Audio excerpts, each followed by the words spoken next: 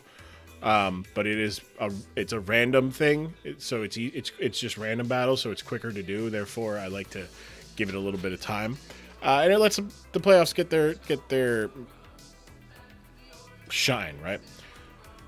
So we've got 1-seeded AW taking on 4-seeded Demir and the NOLA Nido Kings, and then the 2-seeded Sacramento Coughing taking on the 3-seed Philadelphia T-Tars. And then in your elimination matches, you got the Montana Marowaks as your 5th seed taking on the 8th seed. Now Midwest Wochiens, and then your 6-7 matchup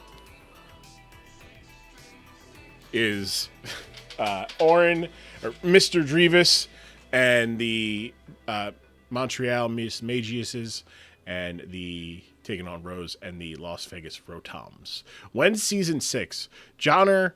Good question. We're probably going to do another like longer break. But we'll also see, because if Champions becomes a really cool thing, I will probably focus a lot on Champions related content. But I don't want to put off season 6, but I do want to see how things. I like to start the season 6. I would like to start season 6 after the first season of like Champions stuff, right? So, because essentially it's like Nat decks, but it's not Nat decks, and I think there's like apparently like a built-in like item clause on Champions or something. Either way, we'll figure it out, right? We'll figure it all out. I know BPL is going right now. I don't really. They started. A little bit earlier than I was even like, when are we gonna start? It's like like middle of April. It's like, all right, they already got week 1 battles going already. So those guys are doing a lot of fun stuff. And Burger's back, so the San Antonio Feel are there. I got my team. But we got our first matchup. Here, and we're going to have. Wait, hold on. I need to game 1. Matchup. Perfect. Ooh, I just remembered. Hold on. Does this... Aha! No, but it didn't go to the right one. So that means I need to do this real quick. Tail of the tape. This needs to change. Like, this is the thing, is because I haven't streamed, we haven't streamed the whatchamacallit in a while, DSPL. It has not exactly, it like defaulted and put all my stuff in like the roaming app data files, and which has bloated the fuck out of everything, which I need to go through and clean out. but it's just like, oh, cool. This is this sucks. Because it's like, oh, cool. Yeah, I set it up so that I wouldn't have to do this and go through and reset all the stuff. I just save over the file and then it's good. Nope, not how it wants to work. So that is what Season 6 is going to be about, figuring out some of this stuff a little bit more. All right. Where are we at here? Matchup 1, right? Good. Okay, good. I don't want to mess up there. Nope. No, matchup 1. Jeez. All right, matchup 1. Here we go. AW taking on Demir, the number 1 seed taking on the number 4 seed. They already played this earlier this season, and AW, I believe, squeaked out with the 2-0 victory. I gotta look at my schedule again, but I'm pretty sure AW and Demir played earlier this season. They did. Week 9, got the 2-0 victory. So Demir looking for that sweet revenge. He's got the Terra Arbok, the Terra Garganical, and no, it's not Terra Tyranitar. Is it? No, it's not. What's going on here? Why is this? It's just Garganical and Arbok. I don't know why on my thing it's got a Tyranitar as a Terra Captain, but I don't know what's going on here. Is it just the fact that, like, yeah, it's...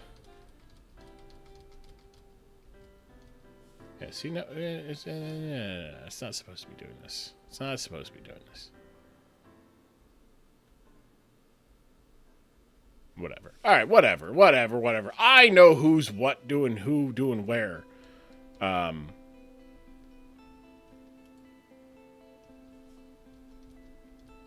Okay, I fixed it. There we go. Now we got it to where I can look at it and not read it like an idiot. But yes, Terra Garganical, Terra Arbok. The team itself physically strong on the attack, and the rest of the stats not looking too strong. But that does play into AW's strength with the defenses there, average of 9. You know, a pretty good team defense there. AW's Terra Neuvern, Terra Diancie, and Terra Sawsbuck might not be the most. I'm sure they're first I have to hope for the downfall of the Terra Guard player. Fair enough. No, understand, crap. Yeah, they are great people. They are great people. Yeah, Terra on the Neuvern, Diancie, and the Sawsbuck. Both teams really good against poison types, but AW goes even further with the steel types, which really makes it a little tougher for Iron Crown in this matchup. And Arbok can Terra out of its poison typing as far as offensive, but it's going to struggle to really get going against this team, especially with a Muck and a Belly Bolt on the other side, and even the Necrozma. They are people. They are people. AW is a 2-time DSPL champion, and Demir came in early season and got himself into the playoffs as the 4 seed. So really strong finish at the end there.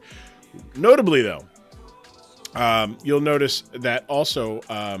I think my math is off here. It should be, yeah. I never fixed my actual. I never fixed my actual sheet, so it is a little messed up there. It's electric, steel, and normal, which are the good resists for AW, which again doesn't help. Does not help. It actually probably makes it a little worse for Iron Crown in this matchup. Ground Ice is the notable weaknesses. Obviously, those are weaknesses that can be addressed a little bit with Diancie's switching out, or tearing out of its rock weakness, and the Neuvern being able to tear out of its ice weakness. Same for the Sawsbuck. On Demir's side of things, not good against rock, good against poison, good against normal type. A lot of multiple rock types, steel type, and then you've got just a lot of strong Pokemon. You got a very annoying little thing going on here with with Tyranitar giving a speed a sand boost to the Garganical, Regenerator on Mienshao, Magic Guard on the Clefable, and then you can also just get in and get out with Greninja before every team is weak to Mammoth Slime. It is simply the law of the trap. That is true. That is true. It's basically like, hey, can you? I'm learning this. Like, I just need. I've been doing a lot of Emerald Rogue in like my downtime, and it's just like, can I just get ground and ice in the first two, or even the first 4? Basically, can I get through the ground and the ice teams before Mammoth Slime comes in? That'd be great. But yes, but Fairy and Steel also weak on Demir's side of things, which Fairy, yikes, that's Dancy. Dancy has been doing a really good stuff this season offensively as a Terra Fairy, but then Goldengo also a problem. Yes, Iron Crown can come in and be okay against the Make It Rain, but Shadow Ball it doesn't want to see. Now you could get away with like maybe a weakness policy set would be good, right? But you don't have to worry about the Thunder Wave. Greninja though could do some decent stuff in this matchup with a Battle Bond because it hits everything except the Belly Bolt and Muck for with super effective damage with. It doesn't. Does it get Grass Knot? I don't think it gets Grass Knot. So it's everything but this and the Samurai. But everything else, a little bit concerning there. A little bit concerning there. I don't know if we did. I don't recall if we did pick'ems for. Yeah, we did not do pick'ems for the playoffs. So without further ado, let's take a look here at our starting lineups. Starting things off, we got Great Tusk. Sorry, my nose is. I did not bring. Oh, I did. I was like, I know I had a. I know I grabbed a thing of paper towels so that I could dab my nose so that I don't like leak snot and mucus out of my nose while I'm doing this. But I'll try to mute my microphone so that you don't hear me blow my nose, right? But anyway, so we got Somersault, the Great Tusk, Leftovers, Max HP, Max Defense, Rapid Spin, Headlong Rush, Body Press, and Ice Spinner. So your basic bulky defense, Great Tusk, obviously taking advantage of Body Press being a stab move. Headlong Rush, massive damage. And Ice Spinner for coverage, really good stuff. Party People, the Goldengo, Choice Scarf, Make It Rain, Hex, Shadow Ball, and Thunderbolt. So no Trick, no Thunder Wave for the on Goldengo for like the Iron Crown, but there are options for that in this matchup. You got Radio, the Choice Specs, Terra Normal, Boom Burst, U-Turn, Super Fang, and Draco Meteor. We're going fast, baby, outspeeding outspeeding the. No, wouldn't that is that gonna outspeed? Don't you need to be at... I guess it's speed tying, right? Speed tying Greninja. But yeah, Frisk, great ability. Typical AW. Like, hey, I'm just going to do big damage. I'm going to do big damage with my Noivern, and it's going to be a pain in the ass to deal with because Boom Burst with the Terra Normal, going through substitutes, and doing massive damage with the choice specs. Skewered on the Barbie, the Ogerpon, Heat, Hearthflame, Ivy Cudgel Power Up, Encore Swords Dance. We've got some speed investment here. We're hitting 341. I need to have my commish thing over here so I can see. I can look at these, try to get the numbers. Looking at it, these are also week one or the round one matches. So 341. That's going to outspeed Mienshao. Oh yeah, Greninja is 377, so it is going to outspeed the Noivern outspeeds that. Outspeeds the Mienshao, Encore Swords Dance Power Whip. It's just a big thing. Plus with Mold Breaker, it is going to be really good to encore the. I guess it doesn't really matter. You can still encore. You can encore. What's his face? Gargantical. Just trying to think if there's any other. Actually, Mold Breaker, like a Mold Breaker, I guess you don't get really but Mold Breaker with like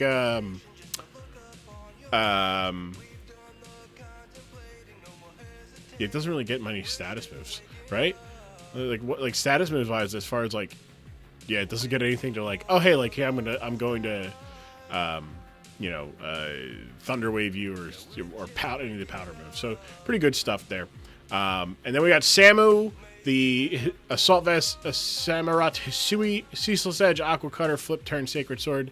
Standard Samurott, this from AW this season. 262 is going to let it speed tie with Decidueye, which is a fine speed tie.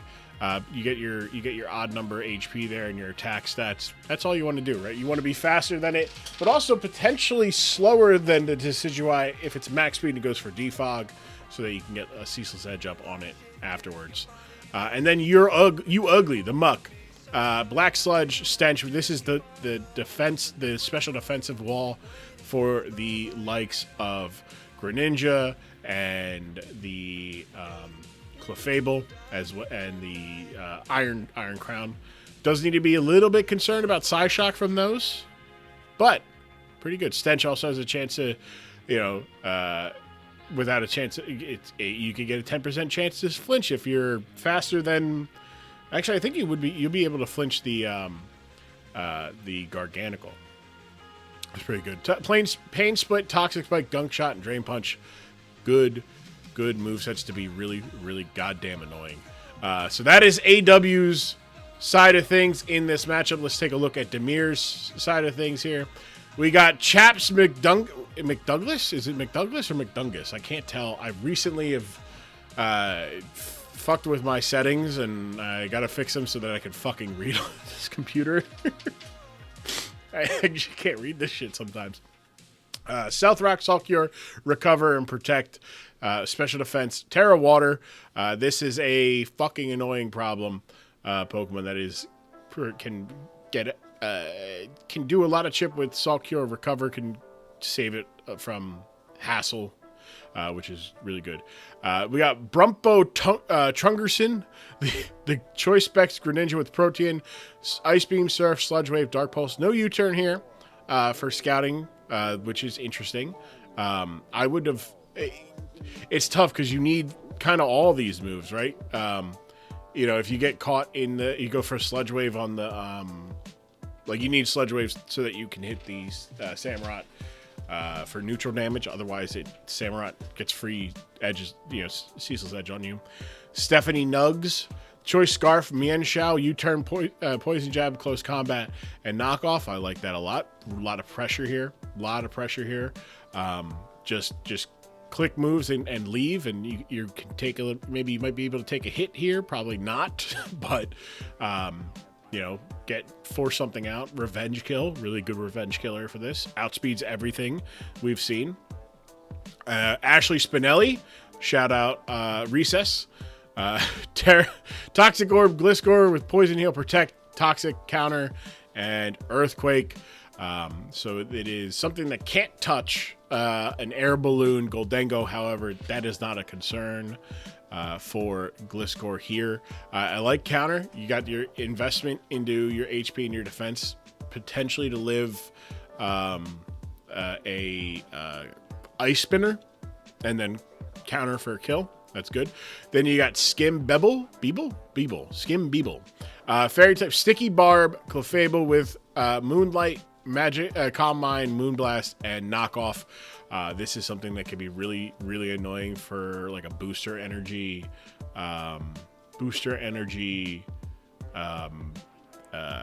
Great Tusk, because it makes contact, and then also for knocking off an Assault Vest on the Samurott. Good stuff there. Bulky defense. So a lot of defense investment, right? This is the special defense investment for Garganacl, especially with strong meat, the smooth rock holding Sandstream Tyranitar. So Garganacl is going to get a special defense boost as long as it is a rock type, but that is going to make it much more of a hassle. Same with Tyranitar. Both Pokemon hassle to deal with in the sand. Thunderwave, Knockoff, Roar, and Stone Edge. We're not here to do anything but be a fucking annoying Pokemon. Just chip away to allow Mienshao and Greninja to really get some kills here. There's a very defensive front up against AW this week. So, without further ado, let's rumble, why don't we? Because we got the playoffs. It's round one. It's the Diamondbacks. It's the Nido Kings going at it. And we are go. All right. I got to time it a little bit better in the future. I got to turn down my ears. But yes, starting it with a Make It Rain, and I forgot to put it on really slow. Make It Rain, claiming Clefairy on turn 1. Turn 2, we're going to see Great Tusk come out against the Earthquake from Gliscor. Gliscor taking about 14 there. No reveal yet on the item. There it is, the leftovers, the Toxic Orb, Somersault. The Great Tusk is going to go on the attack here, staying in, no switches, a Protect from the Gliscor to scout out the Ice Spinner, but instead it is Body Press being Clefable gone, immediately gone. I don't know why. I'm unsure of why he kept the Clefable in, because that was not a good matchup. But it's really tough. There's not too much else. You don't want to get like Choice Scarf on the. You gotta be worried. Great lead there from AW. And the Chaps McDungus, the Garganical coming in, will take a massive 65% of its health to the Body Press, but it will get off Assault Cure, which will undo the leftovers a bit from AW. It's funny because it does more than burn, and Chaps McDungus is going to be able to get it's a little bit more HP here. Goes for the Protect to stop a Headlong Rush or a Body Press, and going to do a little bit more chip. Is going to bring Somersault down to around 80, 82 there, and Chaps McDungus is going to sit at 40%, which is going to get the Terra into the Water type to remove its weakness to fighting, but also gets the resist on Ice Spinner, so it is going to be able to sit there, recover, and now we are at a Chap McDungus Garganical, Terra Water Garganical, sitting nice and pretty here, using its leftovers, getting it to 89%, but now out comes the Somersault, the Great Tusk leaving, skewed on the Barbie, hit Ogerpon, Hearthflame coming out, missed the chance there with just get some chip again with a Salt Cure. But the rocks come out, so the next time there is a switch, big Power Whip does not get the kill. Skew it on the Barbie. Going to take a massive Salt Cure here. It is going to bring it down to about half health after the Salt Cure cures. And that is going to put Skewer and the Barbie in a rough spot because it comes in. It'll take 25 on those. Lose a quarter of its health on switching next time it comes out. So going for the Swords Dance, taking advantage of the Protect turn, getting the +2. And that's the thing about this Pokemon. It hits everything on this team. It doesn't give a damn. Does not give a damn. You didn't break the Protect, the double Protect fails. Skewed on the Barbie, going for the Ivy Cudgel.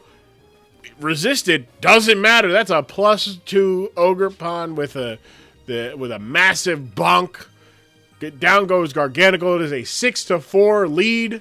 Salt Cure will take another little bit there from the Salt Cure, but going to be able to live. Power Whip doing 85 massive damage to the Gliscor, who takes out the Ogerpon, bringing it to a 5-4 game, but that Gliscor is looking hurt. And that means one thing. We saw it once already.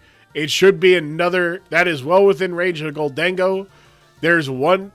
Got to go for a couple things here, but if there's one thing it's going to go for a Protect. That Gliscor gets a Protect because of the fail, getting even more health back on this turn, but that is a Make It Rain from a max special attack.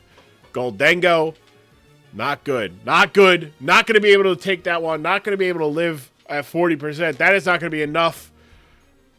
And we find that out the hard way as Goldengo claims another kill, getting the knockout here. as it is going to be a 5-3 game. Strong Meat comes in to take advantage of the special defense or special attack drop and the special defense boost in the sand, but Somersault, the Great Tusk, does not care about the sand.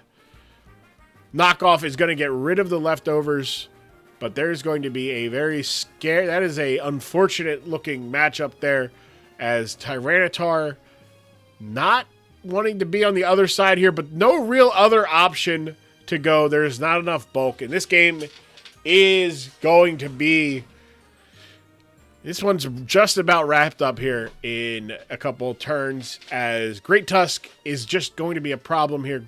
Greninja can come out here and scare it away, maybe get a battle boost. Gotta be careful, gotta be mindful of a battle boost.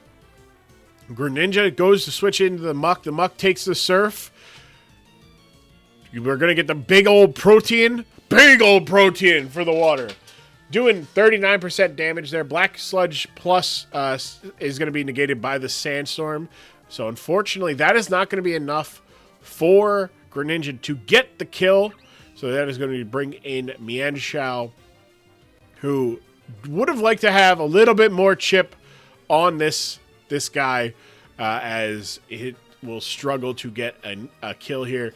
It doesn't want to see the Muck, but unfortunately has no other options here, as Muck is going to leave. In comes Great Tusk. Great Tusk doesn't care about whatever it is Stephanie Nugs got going on. The knockoff felt a little predictable. Needed to be a little bit more aggressive there with the U-turn. Or just go for close combat and let it go down. I have a page for you. Thank you, Nels. Thank you. The Nugs goes down. No, the Nuggets got dunked, as Demir is facing a 5-on-1 disadvantage. But Greninja is the kind of Pokemon that can do it. Now, we saw its protein, so it's unfortunately not Battle Bond. It is not going to be able to outspeed the Noivern. Worst comes to worst. Trunkson, Brumfo getting the knockout here is going to get the kill. But unfortunately, that does mean one thing. It means that it is a water type. It means that it is susceptible to a ghost attack. It is, I think it's Shadow Ball, right? Shadow Ball probably can get the kill here. But Goldengo also has Thunderbolt, meaning one thing.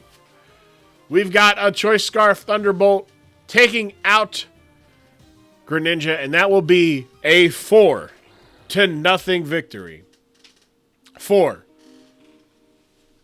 the Arizona Diamondbacks and AW. A very strong showing. Oh, I'll have a page for you soon. Gotcha. I saw this. I thought you said I have a page for you. All good. Don't worry about it. You're good. I just was like, oh wait, crap. Give me a second here, chat. I need to blow my nose. My nose is like, it is very cloggy. Where's my BRB screen? There it is. Give me a second.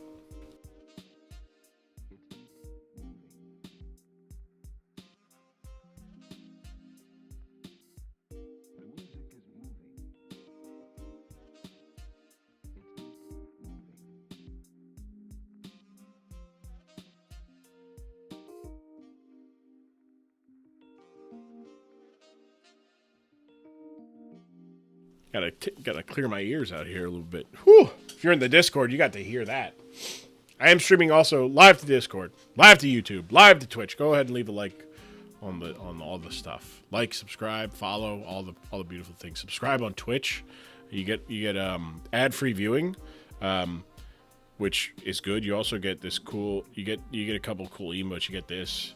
You get a little bit of Too Sweet.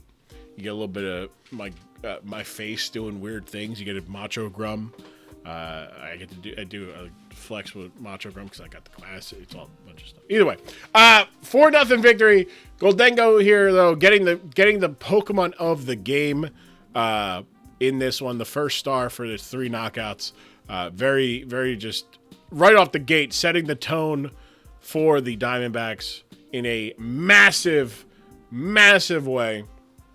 Great Tusk being an insane defensive pivot, especially in the middle rounds there, mid game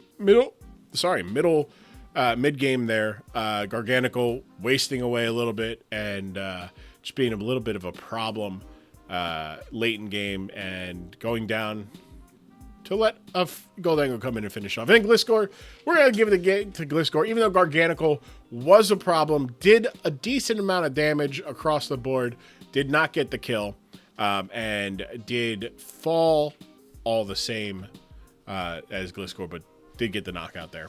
The rocks, unfortunately, did not come to fruition, like in play as much as I think Demir would have liked them to be. But AW is going to move on to the semifinals. He's going to face the winner of Elimination Game 2. So that this way, or face the winner of the quarterfinal 1, I should say. I'll explain that. Because this way, if Demir wins his next game, he doesn't have to face AW to get to the finals. If he has to face AW again, it will be in the finals. That said, we got our next matchup here. Matchup game number 2. It is me and Diabito, and we played week 10. It was a hell of a battle then. It sucked. I hated it because I hate having back-to-back rematch. It's like, give me a little bit of time. Because otherwise I'm like, I just threw something together. I literally just scrounged up the bottom of the barrel for what I didn't bring last week. And I have to hope it works this time. Especially if you win, you win. I won, in week 10. Diabito will say he won because Salamence did not get the record, did not go crazy, kept the record in the coffers, but it is a rematch from week 10. Diabito, strong season, 8-2.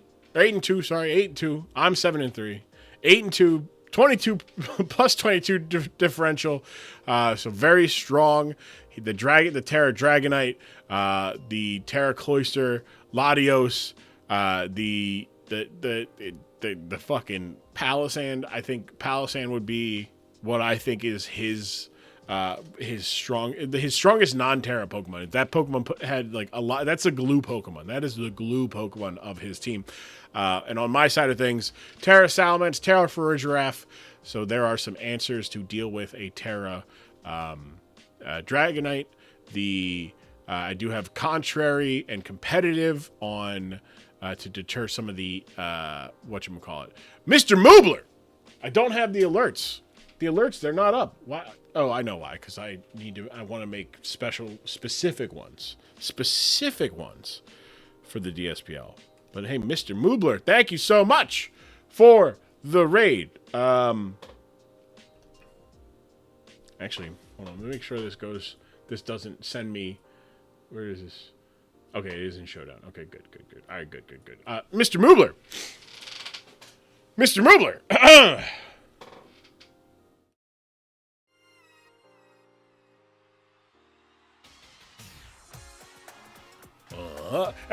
Wait, wrong one. Wrong gimmick there. Hello, I am Mean Grum Okerlund. This is your Raid Mania report. Mr. Moobler coming on in.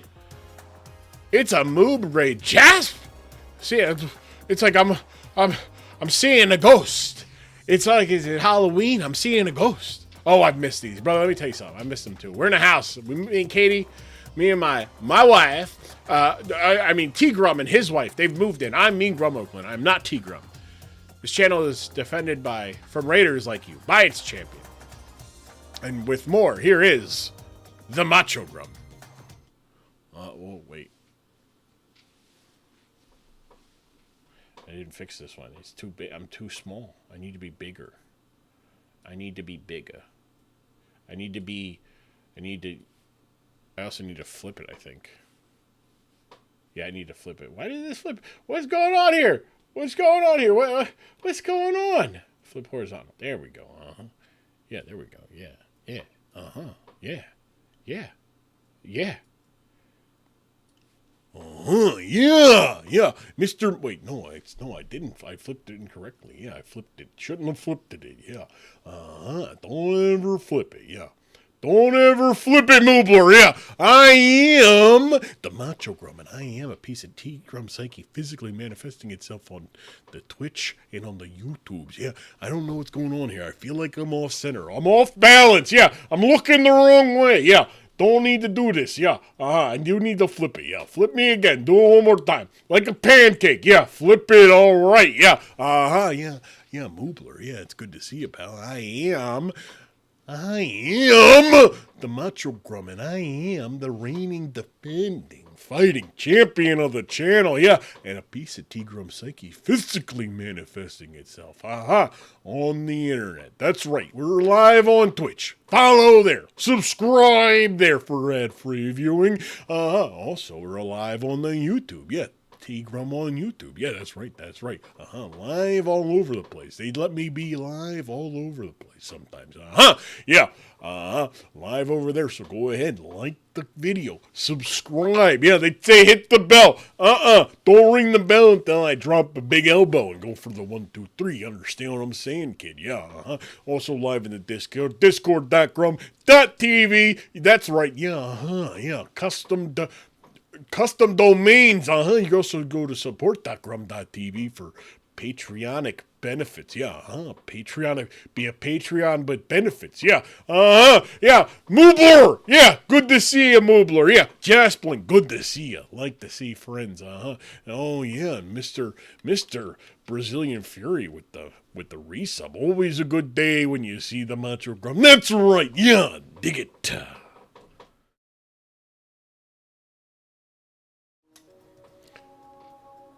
Don't know why I didn't do that.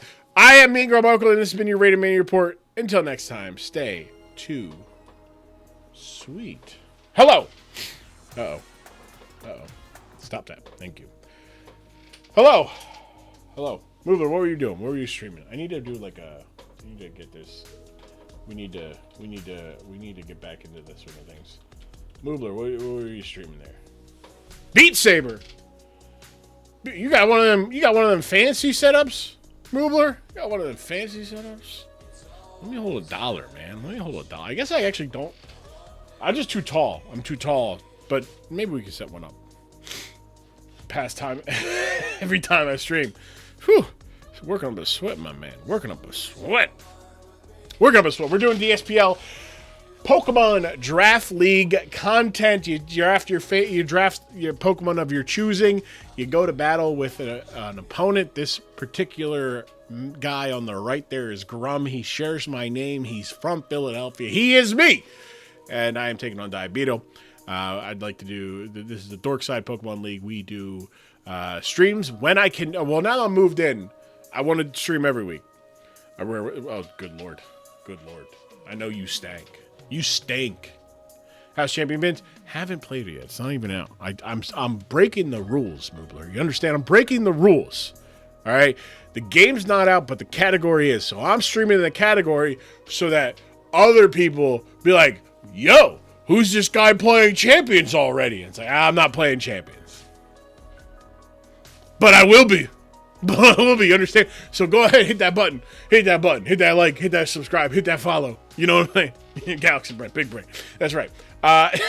So we're taking on Diabeto and his squad here. Diabeto, we were talking about this. I faced him in week 10, so this was a rematch almost immediately.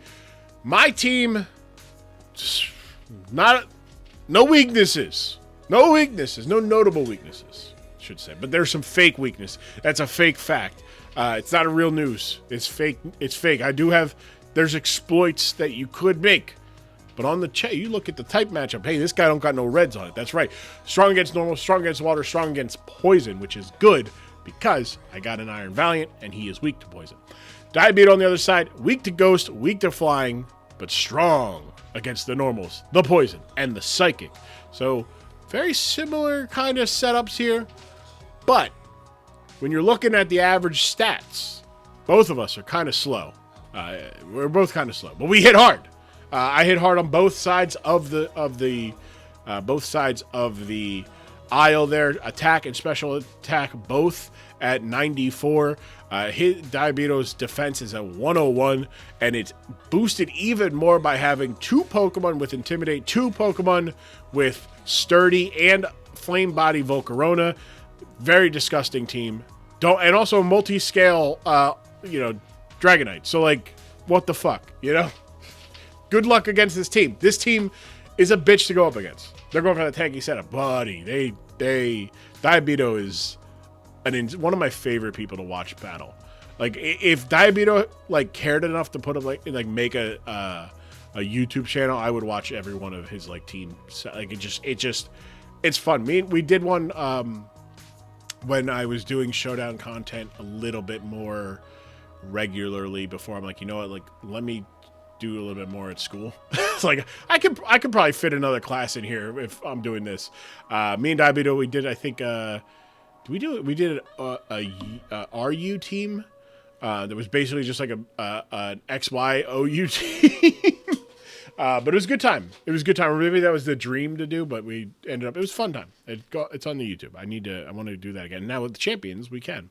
That will be more fun to do that kind of stuff. But yes, this is the matchup here. This is the matchup. The question becomes, who are we bringing into this matchup, right? Who's Diabito bringing into this? Who am I bringing into this matchup, right? Because we had just faced each other. So you got a little bit of changes. Taking a look at Diabito's team, starting off with Palisand, Heavy Duty Boots, Stealth Rock, Curse, Shore Up, and Scorching Sands. Love the Curse on a Ghost type, especially one that has like natural recovery moves. I really think that's about like Palisand, Shore Up, Brambleghast with like Strength Sap. I guess Sinistra also can do that. It's a little bit slower, so it's a little bit. But not as bold. But either way, I like this a lot. This is a bastard. I hate Palisand with a passion. Facing it, I should say. Love Palisand.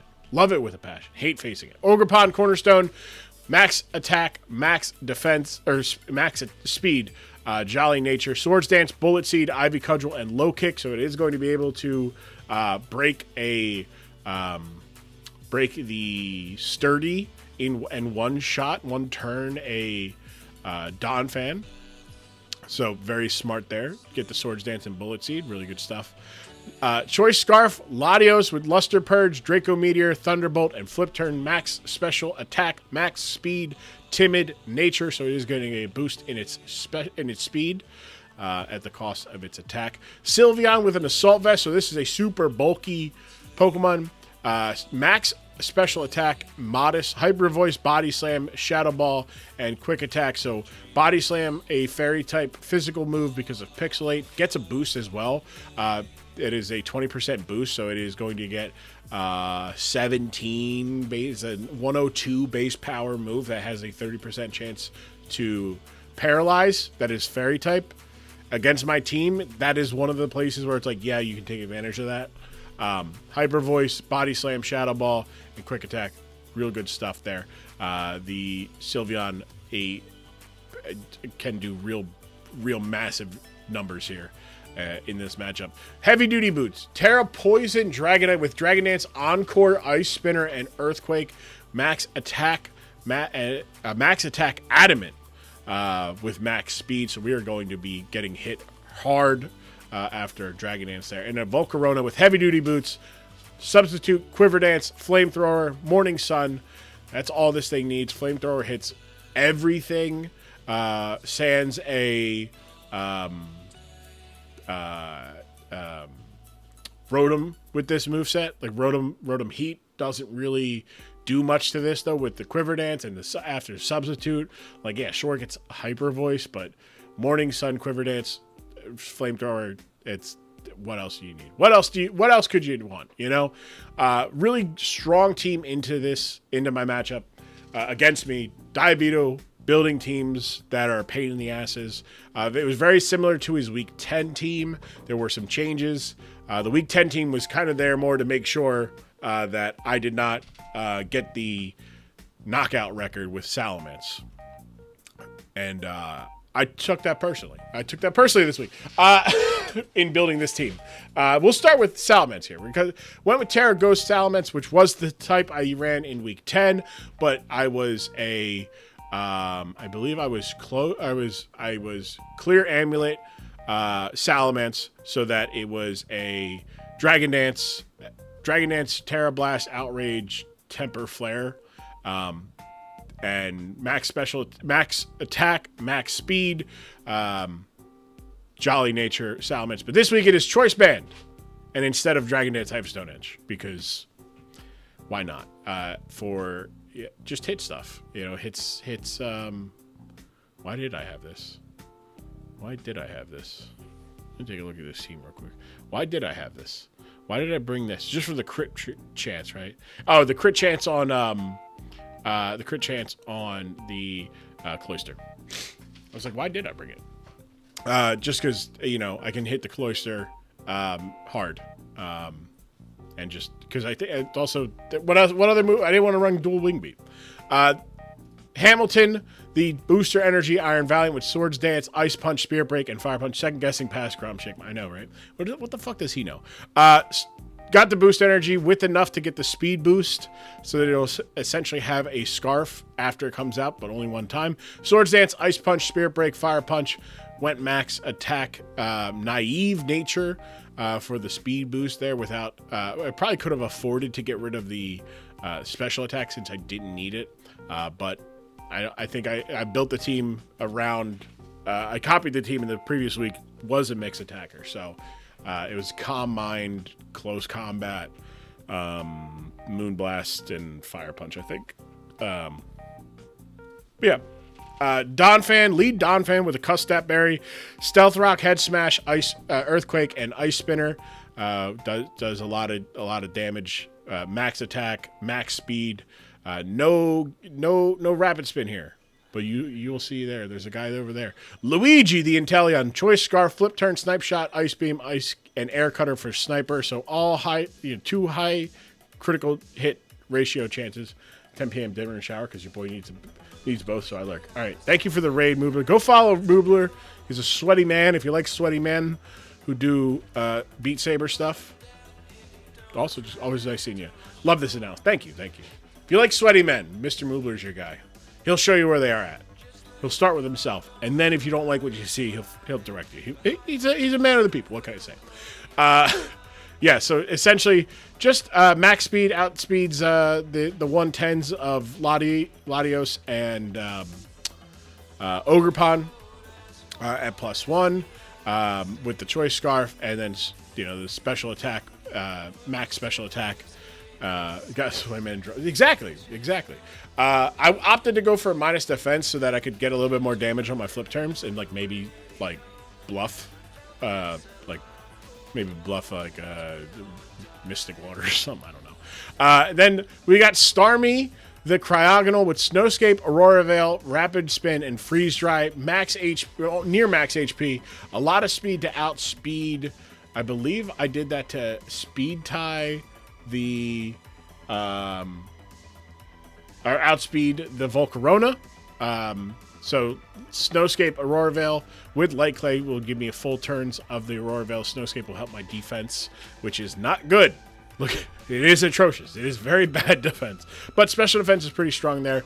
And opted to go for Freeze Dry over Flash Cannon, just because give me the stab. And then we got Greg, the Weakness Policy, and Empoleon with Agility, Surf, Ice Beam, and Flash Cannon. We're maxing out the defenses and getting the speed there. The hope being, behind the screen, we can get an agility off, and we can eat, a close combat from Hitmontop, or superpower from the superpower from Ogerpon. I think the other and close combat from whatchamacallit,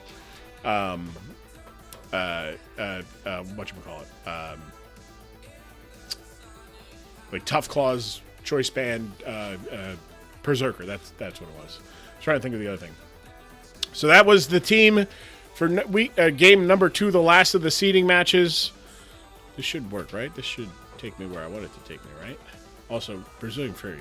I think I said it right, but let me see them 2 sweet emotes. Thank you for the resub. Good to have you back, pal. Good to have you back. Welcome to the club.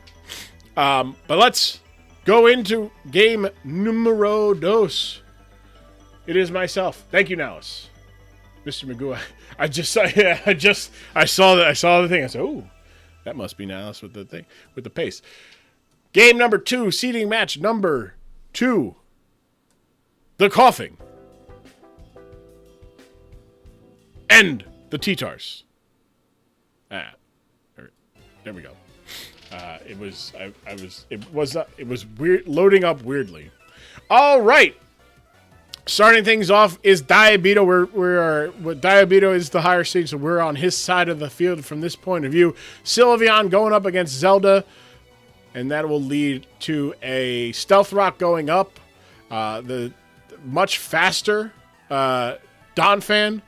Body Slam only doing about 20% there. No Para is good. Orgrippon Cornerstone is going to come in and is going to lose its sturdy right off the bat. That is very not great.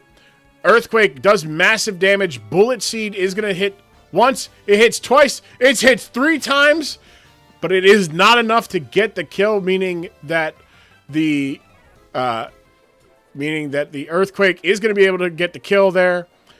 As Zelda, living on 2%, Custap will be able to go off immediately here. Dragonite going to take the Custap damage right off rip. Going for the Poison Terra to avoid a Ice Spinner. Head Smash doing 30% damage and is going to get the knockout there. So there goes the multi-scale. Donphan going down, but the rocks are up.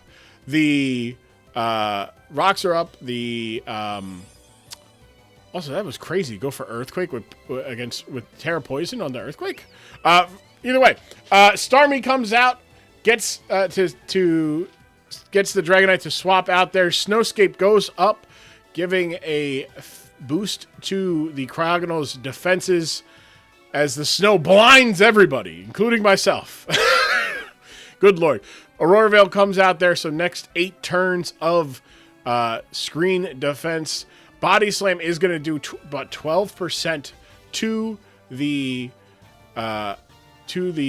Snowflake there, as Starmie the Cryogonal swaps out to Luigi the Inteleon, who behind the screens is going to be able to take the Body Slam for 20%. No Para there. Getting lucky there. Luigi will be able to outspeed, but needs to go get a crit against this Assault Vested Sylveon. No crit on the first snipe shot as Hyper Voice comes out. Big damage, 45% to Luigi. Luigi is going to be able to live. He's going to be able to get off another hit. And a crit would do good damage against the Sylveon here, but does not get it. Brings it, though, to half health. The Assault Vest really helping out there as the Hyper Voice takes out Luigi, as the Aurora Veil goes down to its final turn. But thanks to the Light Clay, it will stay up for another 3 turns after that, allowing Salamence to come in free and go for a very, very deliciously strong, very deliciously angry Terra Ghost, Terra Blast, and will do 80%. That is a choice banded Terra Ghost, Terra Blast from Salamence, from a max attack Jolly. That's crazy, dude. Like, that's why I'm saying the Palisand is nuts. It is nuts. Latios is coming in. Latios, though, is going to be able to outspeed, but the flip turn is only going to do enough to, but 7%. The Aurora Veil still up for another turn, just burning a turn there. Dragonite coming in is not going to take rock damage thanks to its heavy-duty boots, as Salamence claims another knockout, as there is one more turn of Aurora Vale left standing in this matchup. Sylveon coming in, and Sylveon, Terrablast is going burr in a big way, but it is only a 4-3 match in favor of the Tyranitar, so this is not a game over matchup, especially given that Sylveon gets another little bit of chip there with the quick attack, but the Aurora Veil is gone, meaning the damage reduction is gone. That meaning, quite simply, that the Volcarona and the Latios can now threaten this team in big, big ways. Cryogonal coming out, obviously, it's the special defense naturally high is 135, only doing 46. The drop in its special attack, though, will allow the Cryogonal to live and get up another Snowscape here, which will allow it, because it is faster than the Volcarona, to go for an Aurora Veil, which Volcarona will take full advantage of that setup turn and get behind we'll go for the Quiver Dance instead. Interesting. Going for the Quiver Dance to ensure it is faster than everything. If it is not a speed boosted Iron Valiant, then it is a faster than me Volcarona, but Volcarona now will get behind a substitute at +1 special defense. Is going to try to get rid of some of these turns here. Greg doing his damnedest here. Quiver Dance goes up and gets the +2 special defense. Greg with the special attack, slight investment there. Surf is going to be able to break the substitute even at +2. But if for Diabeto here, it is a waiting game. It is about getting rid of this Aurora Veil and stalling out the turns. Volcarona at +3 special defense, easily still taking 29% damage. Good lord, that is it. But 2 to 5 turns left of the Aurora Veil. It's actually 5 turns, but there's now 4 turns at the start of this round. Salamence comes in as Volcarona is going to be able to get up back to near full health, 97. It is a scary, scary moment here as a Flamethrower is going to not get the kill at +3. Volcarona is not able to get the kill, only doing 80% to Salamence, who gets the knockout with the Outrage. Locked into Outrage, the Volcarona does not get the burn, but it does not matter as Latios is going to come in, and Latios is going to be forced to deal with some of these really bothersome Pokemon, like the Cryogonal, like the Empoleon, locked into Luster Purge, but Hamilton, the speed booster energy Iron Valiant, will come in with the special behind the veil. Does not matter. Spirit Break will get the knockout, and that will give the Philadelphia T-Tars a 3-0 victory. The Veil's coming in a big way, given that big assist. That was really that really saved the game there for the T-Tars there. A very big assist from the Cryogonal. The way that assist works in the DSPL, it is a stat that I created. It is a simple stat. It is you set something up to either give yourself the ability to kill your opponent before they kill you, or live something you weren't supposed to live and get the kill, like that Flamethrower. 1 knockout for the Sylveon, who did a lot of annoying shit too. Was also just kind of a problem. Had enough of a chip on it though for the 4 knockouts from Salamence. Would have liked to have 1 or 2 of those knockouts last week, so they could have had the record, but we'll take the win there over Diabeto there. I'm sure Diabeto is joining us. I was wondering if Diabeto would wait until after the following game. We can talk about both of them, but we can talk about this one. Joining me right now, either works. I'm about to play Overwatch. just pay me for the next battle. All right. Yeah. No, it's up to you. It's up to you. If you want, whichever game you want to talk about. Actually, you know what? Hold on. We have a plan. We'll do this one now. We'll do this one now. We have a plan. All right. We have a plan. All right. Well, Overwatch is back, by the way. We'll run in 10s, I guess. No one told me about this, but that's good. No shot. It's just me. I was like, no one told me. Sigma speaks to me, dude. We're clearly not in. We can throw rocks at people, especially not with Auroras. I can't wait for the update where it just turns into Sigma. I can throw boulders at people. It'll be a good time. It'll be a good time when that special. Happens. So we faced off in week 10. Did you have as much of a fuck it, like this game matters, but it kind of doesn't because we still have the next week, and we just faced each other. Yeah, we just faced each other. So we just did the low tier draft, and it's like, listen, like Terra Dragonite's cool. I got fucking Alolan Golem at Bramblegast home. Like this shit means nothing to me. I almost did bring Berserker again. I was like, listen, it went kind of stupid. I built the Empoleon to live close combat from without the screens from that, in hopes that it's so funny. Like anytime I face, if you're face one, the thing is fucking horrifying to switch into. It's a huge threat, and it still fucking sucks. It's truly a remarkable accomplishment. That thing is horrifying. It's dog shit. It really is impressive just how not good that Pokemon is. Like it's impressive. They made a new Pokemon and they're like, what if we make it slightly good, but not better than any of the other ones? Twice in draft, and I'm like, guys, I don't know how to fucking switch into this thing. I don't know what to do. Yeah, it is. And we never bring it.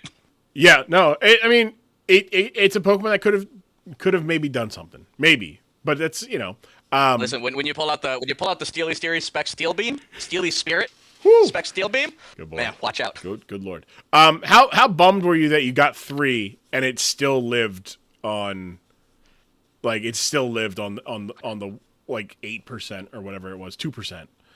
I mean that was. I mean it's bullets. Like I was throwing bullets with no dice, brother. Like right. It's like, well, I was surprised they did 25 each. I didn't expect it to just be like lead suicide on fan, so I'm like, oh, let me keep trying to like make plays around this. The body slam was just, I was looking at Sylveon, looking at Empoleon, and then I just cried. So I'm like, what if we just paralyze it? Right. Like Rotom's fine, we can get it down to Hyper Voice. Empoleon, I was like, oh fuck it, man. And then like I have it. I can't just not be a shithead. So I'm gonna click it.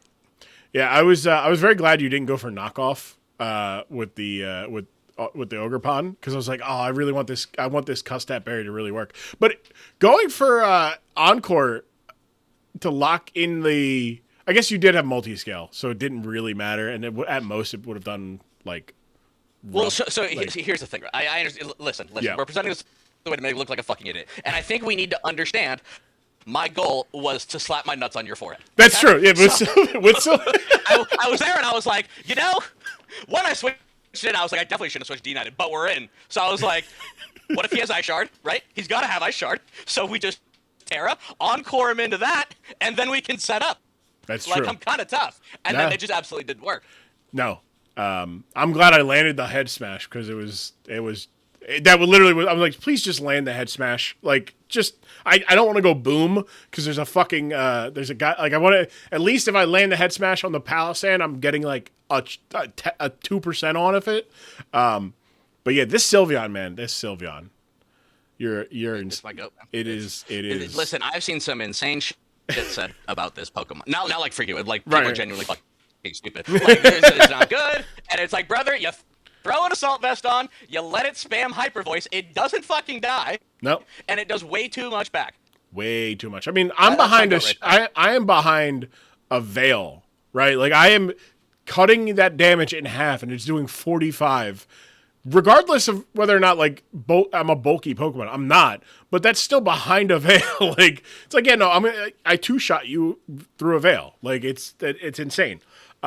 And the fact that you get the boost. If sound moves can go through sub, they should go through screens. Vote for me for your congressman. I will be the change we need. Interesting. So we do have a question from the crowd. What was Sacramento's most hated team that you had to face this season? I mean, his season's not over yet. Like he has the quarterfinal. Like he lost this round, but he's not eliminated. But what was your most hated team that you had to face this season? I mean, that's always going to be Corn and AW, but that's the politician answer. The real answer is fucking Demir. That first team he had, god damn it, man. Anytime I have to face Piss Turd, that's annoying. Yeah, hold on. Whoop. Uh-oh.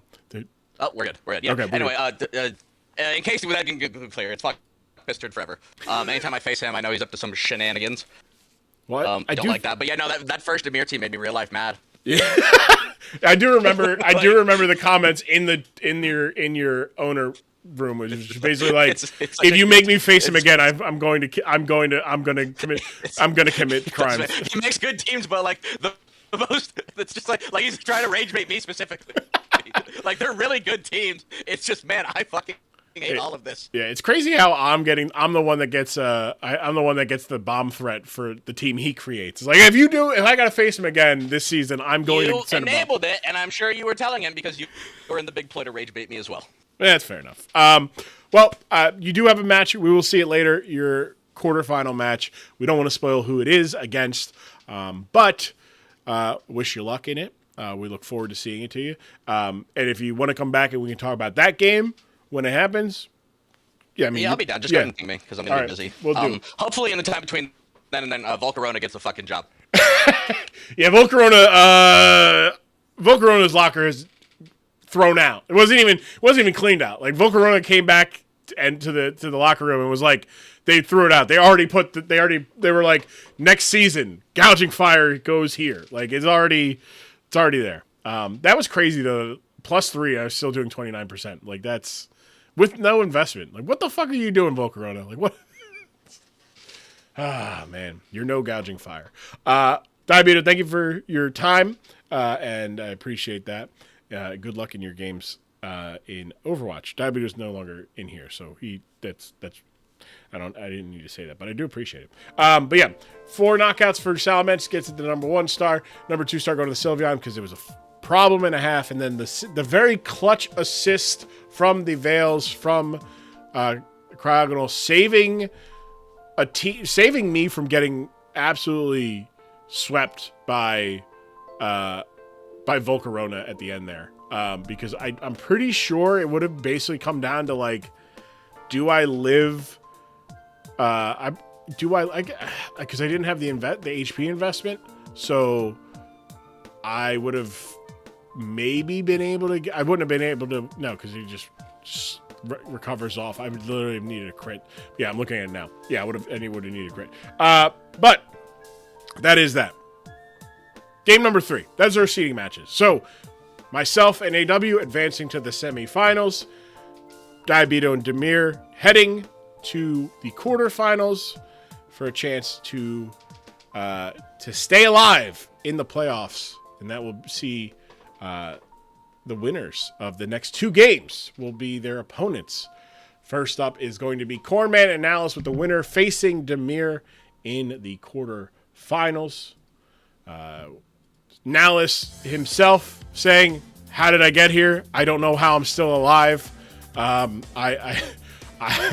Which it's one of those things where it's like the end of the season came down, and there was a chance that like multiple teams could lose, and Rose could jump into like 6th place, as a result, like including losing, which was insane. It was one of my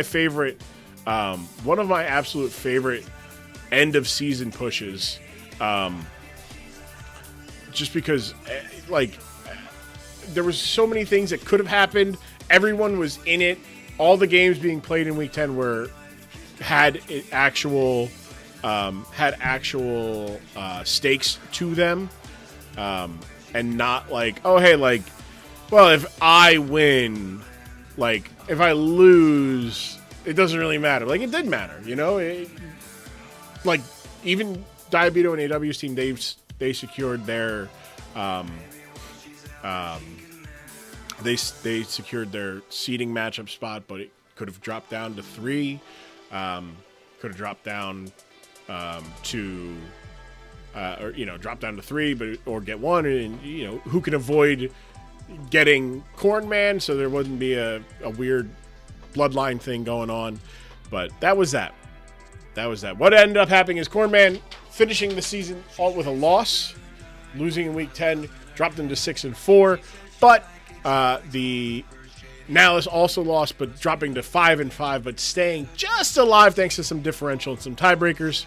So this is a rematch from their week 2 matchup, I believe, right? Week 2? Where Nallis won 4-0. That is right. That is right. I'm looking at it, I'm like, that's not right, but it is right. That is right. The right teams. I'm like, wait, those aren't the right teams. Cornman with the Terra Ogerpon and the Regirock. No, it's not Terra Regirock because of the changes to the team. Nallis, Terra, the Terra Tornadus, and the Terra Arboliva. Big problems, big numbers for Nallis' team. We talk about it all the time. He went with the big numbers. He got the big numbers. Look at that. 108 team average HP, 100 special defense average, 97 attack, 96 special attack. Now, the speed's not there. 78's pretty slow. And the Regirock would have been on this side, made things a little bit looking nicer. Nice thing there.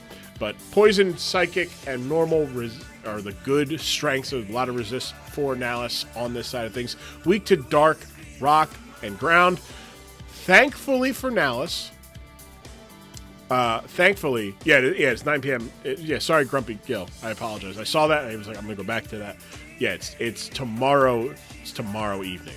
It's tomorrow midnight, I should say. 12 a.m. 12 a.m. Wednesday EST. So like I feel like maybe I probably won't stream it, but it definitely, or maybe like in the Discord tomorrow night, just to get like one game in there. Biggest regret with this team was not switching Terra Tornadus to Terra Mew, but I cannot remember what the cost of Terra Mew was. Well, I can do that real quick. Did I get rid of? Oh, I did. I did hide the board. Terra Mew was 18. So which is +2, whereas Tornadus is +. So it would have been an even swap. Yeah, you could have afforded it. Yeah. But Terra Tornadus it's so good. You gotta rely on sub-accurate moves. But luckily for Nallis in this matchup, his biggest weaknesses are not easily exploitable. Yes, he is weak to Rock, and there is a Regirock, but Regirock is slow. Regirock is not a Pokemon that wants to see a special attacker, per se. But there's no... Garchomp is the real threat there as a ground type against Nallis in this matchup, especially if the Tornadus Terras and loses its ground immunity, leaving the Dondozo and the Arboliva to really handle that thing. And even then, not something it wants to do. On Cornman's side of things, strong against Poison, strong against Normal, and strong against Steel. So the big strength there. I gotta figure out the math here so I can get it to where it's like big strength per matchup rather than like per team. Like in this matchup, like doesn't matter that he's got a strength against Normal and Poison. Yeah. Like, but Steel? No. Like, also, like, it doesn't matter. No, there's no natural Steel. Like, yes, Poison does help with the Petrunt there, right? That you have like multiple Pokemon that resist it. But yeah. And then weak to ground, which Mudsdale can become a problem. Also, again, like you can Terra. The one thing Nallis can do that Cornman can't in this matchup is his Pokemon can Terra into any type. Ogerpon can only Terra into a grass type. And that is a type. There's so many holes. It's so funny. It really is. It is really fun. I love looking at it and be like, you have more red on this team than you have green. And in fact, you have more blank spots than you have green. Like, your team is just not, it's in bad shape. It's very funny that, like, again, like you said yourself, how did I make it this far? Like, how am I still in the playoffs? And it's just because sometimes it goes your way. Big numbers, baby. That's right. Big numbers, baby. Cornman looking good into this matchup. Just off the basis of his defenses being his strength. You know, he's got good defense, good special defense with Tinkaton and Araquanid. Good physical defenses with Mandibuzz, with the Regirock, and then has has Garchomp, who isn't like a slouch. Ogerpon is just want to say hi, friend. Hello, Courtney. How you doing? Hope you're doing well. Hope all things are good. I don't know if you can see. I have a new background because I moved. We bought a house. I'm a homeowner. It's crazy. Who would have thought 10 years ago I own a home? 10 years ago, I'd be surprised I made it this far in life and like just living. Like, it's like, oh, cool. Let's not get sad. Let's not get sad and dark. Hold on. We're doing DSPL stuff. Well, hi, Courtney. I hope you're doing well. Officially Unk status, I know. Well, not officially Uncle. But yes, Unk, yeah.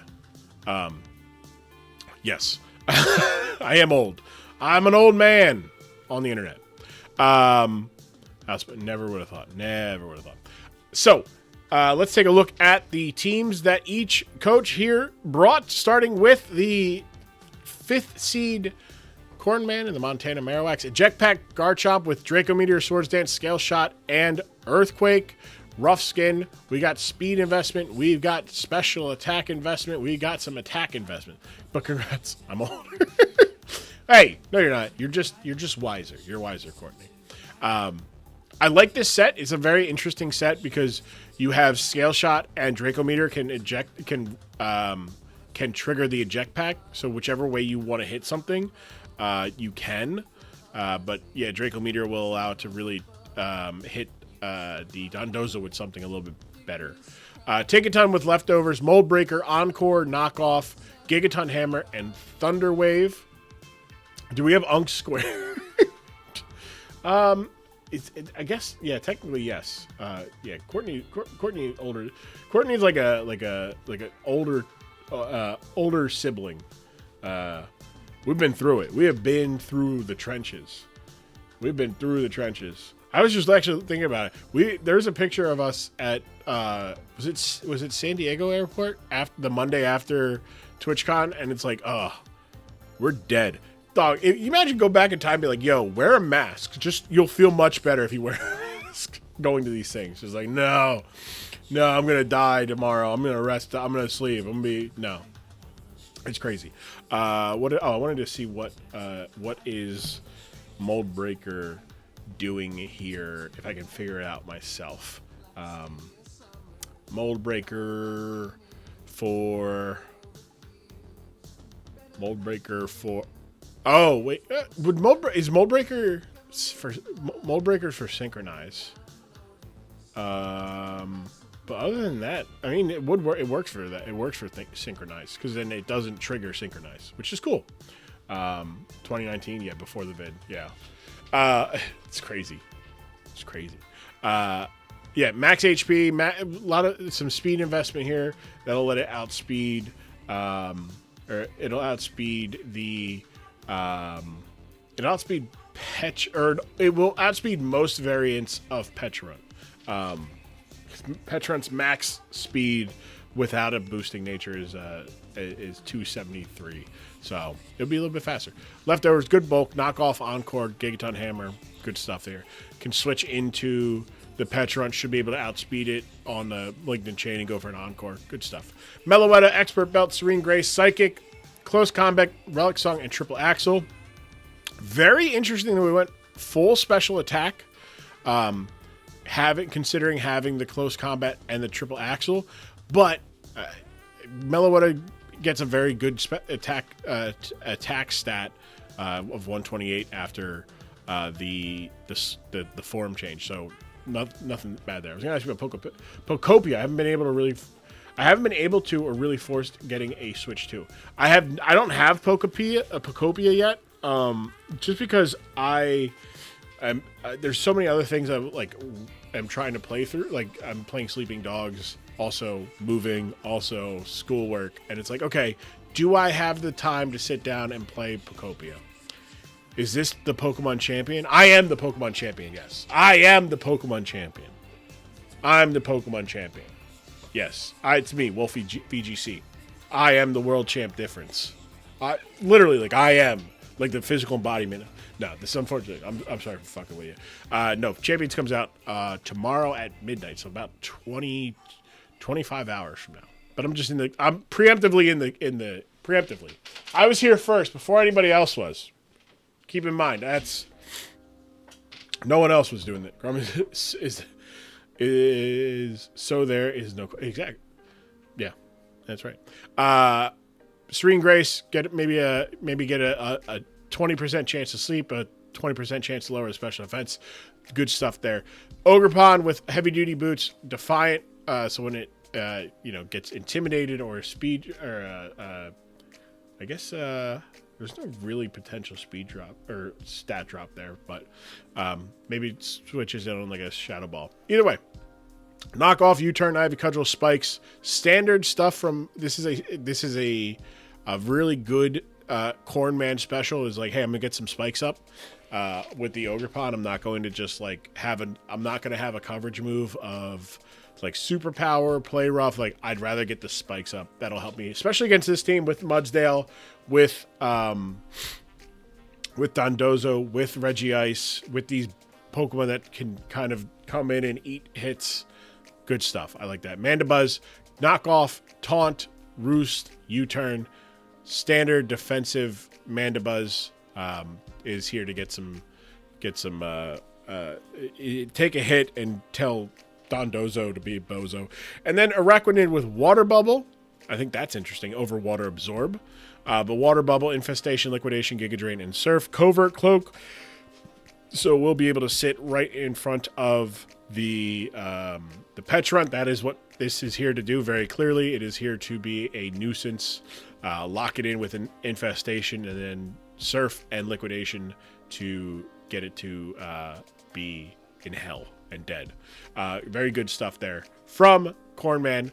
Take a look at analysis side of things. Court mandated the Tornadus Therian, Terra Steel, Life Orb, Regenerator, Terra Blast, Icy Wind, Bleak Windstorm, and Dark Pulse. I had to be at least careful with Parting Shot because of Ogre. Yep, it was. Yep.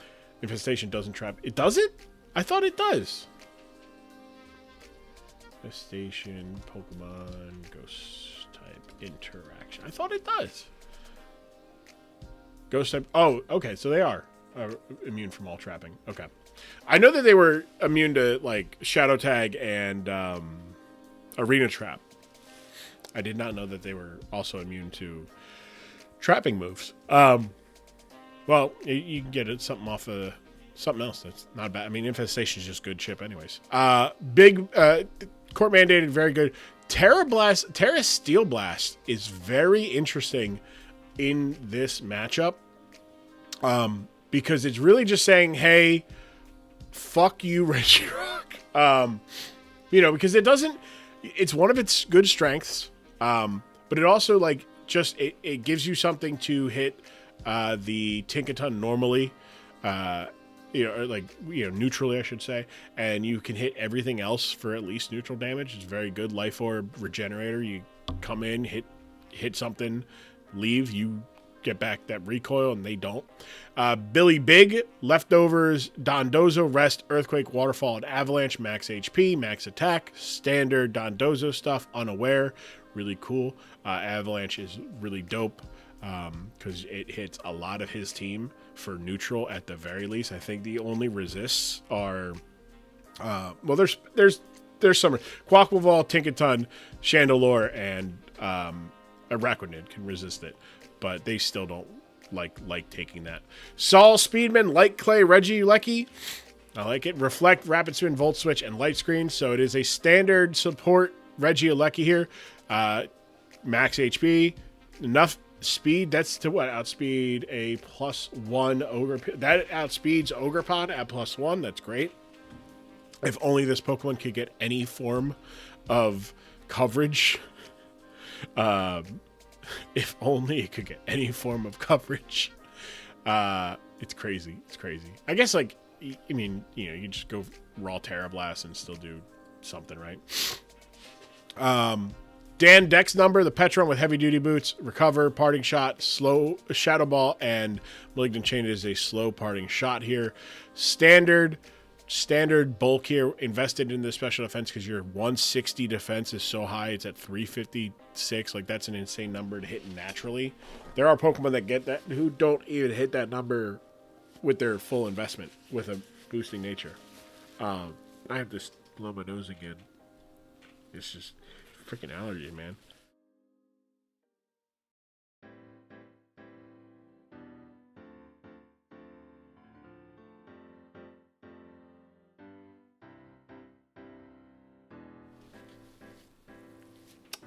Lando's asking about your fire.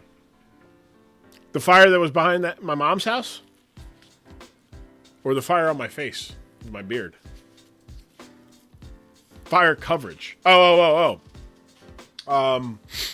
Well, I don't have. Well, in this case, Billy Big is the fire resist. However, I don't. You would actually. That's a good question, but I don't think any of these Pokemon really get a fire type move except Mew. We'll see if he has it. But in this matchup, specifically against Corn Man, don't really need a fire. Tinkaton, you could use a fire type against. That would be good. Ogerpon, obviously. But outside of Tinkaton, fire type doesn't isn't as needed. Hoopa gets fire punch, but yeah, it's weird. It's weird. It's the beauty of Draft League is you have to build the team with the limited resources you have, which are the Pokemon you drafted. So if you don't have a fire type, like I don't think either, or no, Cornman has Chandelure, but Nalus doesn't have a fire type on his team, so he doesn't have stab fire type moves naturally. Now he could have gone Terra Fire on Tornadus, but then he's taking damage on rocks. So fire types do need bigger numbers. That is true. Monty Move Pool.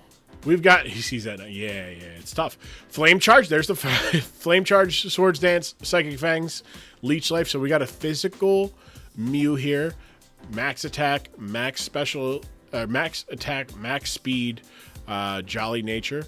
We like that with the Synchronize. So hey, if I'm getting paralyzed, you're getting paralyzed. Terrifier would be evil. You understand, Lando? You understand? It would be very much. You gotta be worried about those rocks though, and I understand why you don't go Terrifier against this team, because Quackball is on that team, and also Chandelure. So yeah, this Leech Life's such a bad change. Should have kept Drain Punch. Please look at your team here. Let me just look here. Yeah.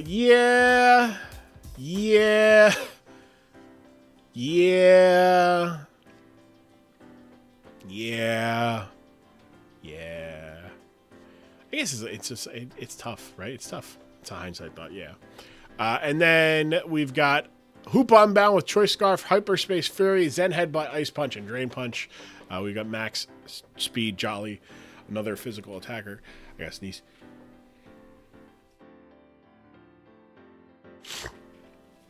Whew, we're good.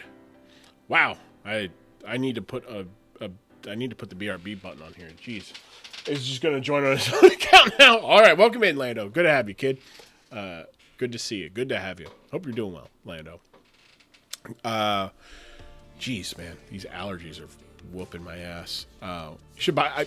That's what I got. I got it right here, and it's on. It is on. It's loud. It gets loud. But I guess you can't really see it. That's what this is. I'm gonna 2 hours. And that turns off, and then I'll say, "Hey, stream's over, guys." I mean, he's 18. That's fair. I mean, yeah, but I'm old. He's a kid. He's still a kid. He's always gonna be a kid. He's always gonna be a little kid. He's gonna be a kid. He's not a little kid. He's gonna be a kid. Sport, champ. What other ones? What other ones are there? Sport, champ. Kiddo is too disrespectful. Sport and champ are fun. Yeah, it's still a good one. Classic ones. It looks the same as mine. Yeah, I forget what. It's Mooka. It's Mooka. Air Purifier. Same with me, but Pal's a good one too. Pal's good. Hey, look here, Pal. But yeah, Choice Scarf, Hyperspace Fury, Zen Headbutt, Ice Punch, and Drain Punch. We're doing big damage here and going fast. Buddy's good too. Buddy, Buddy gets it. Buddy feels that's like I could say that to somebody of my own age. Look here, Buddy. Look here, pal. Guy. Yeah. All right, let's get it going here. Big user, buddy. As we are going to see game number 3 is the Montana Marowaks and the Midwest Wochiens taking the field. We've got it going on here. The DSPL elimination matches number 1.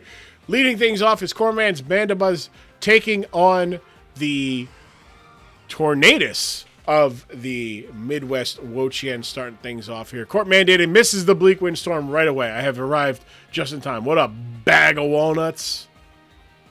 Good to see you. Knockoff getting rid of the Life Orb, which is going to hurt the amount of damage that the Tornadus is going to be able to do. What hurts even worse, missing another Bleak Windstorm. And a U-turn allows the Mandibuzz to leave the matchup, the opening matchup, unscathed, as court mandated is at 40% at move blows. Tinkaton comes in, and Tinkaton is going to be able to get off a knockoff or a Thunder Wave here. Big Gigaton Hammer onto the big guy, the Dondozo, who eats it like a champ. Max HP, so much HP. Tornadus coming back in to potentially take a knockoff here, which is good. Yes, yeah, I figured it was Landon. I put it together. Hey, that's the guy. That's the buddy. That's the guy. Thunderwave coming in. Hopping in to say thanks for the league once again. Of course, Oren. We're about to watch your game after this one. But, of course, I appreciate it. Tinkaton getting the para onto Billy Big, knocking off the leftovers. Holy shit, it's Mr. Drevis. That's right. Knocking off the leftovers, meaning that Billy Big, doing big damage to the Tinkaton, but won't be able to get that passive health recovery, allowing Tinkaton here to switch out into the Araquanid, who will gladly take another Earthquake, but no, a very great call by Nalus, swapping out, forcing Garchomp in. Now, Garchomp not going to be fearful of this at all, and that is going to allow it to take the Volt Switch with very, very easy. Dondozo coming in, which means Swords Dance for the Garchomp for free, but now the unaware Dondozo does not care, but it will take massive damage from the Draco Meteor, which triggers the Eject Pact, allowing Garchomp to swap out into Ogerpon, also resetting the Avalanche. And the para comes through in a big way, saving Ogerpon from a lot of damage there. Dondozo is going to swap out. Spikes go up on the Ogerpon. Like I said, Corman loves to get those spikes up. It resets it, unfortunately. It does. I don't think it counts because even though I guess it does when you attack, not when you move slower. So yeah. Shadow Ball going to not take out the Tinkaton, leaving the Tinkaton alive enough with the leftovers to potentially live a second one as well. Goes for the knockoff. 21 damage there, but more importantly, getting rid of the heavy duty boots, meaning the passive damage of those spikes is going to come into account. A very risky parting shot. Gotta leave. Got books to read. Go read them books. Reading book is good. Dondozo coming out, taking the spike damage there as Tinkaton gladly getting some recovery here. It was going to be at 50% there. Araquanid comes in as Big Billy. Goes for the rest there. Big Billy getting that sleep up, getting rid of the paralysis, and getting back to full health, which is going to become a problem once more. Court mandated coming on in as the big infestation doing a whole 2% damage to the Tornadus. It is Billy Big, but he Big Billy to me, baby. I knew him when he was just Big Billy. Now he Billy Big. Then it matters. Meloetta coming in on the Bleak Windstorm, which lands for a nice third of the damage there. That's a bulkier version of Meloetta on the special end. The Dark Pulse hits, does 36, essentially the same amount of damage. Does he get a flinch? No. Relic Song lands for a big 49% damage and gets the transformation. Now, Meloetta is going to be faster, forcing the Tornadus out. Dan Dex number coming in on what is likely to be a triple axle. Big crit for 6, then 7, then 11. Dan Dexit is going to be able to sit in front of this Meloetta a little bit. Meloetta goes for the special attacking Psychic, even with all that investment, not able to get the kill, and it lives, and it will be certainly out of range of a Psychic, allowing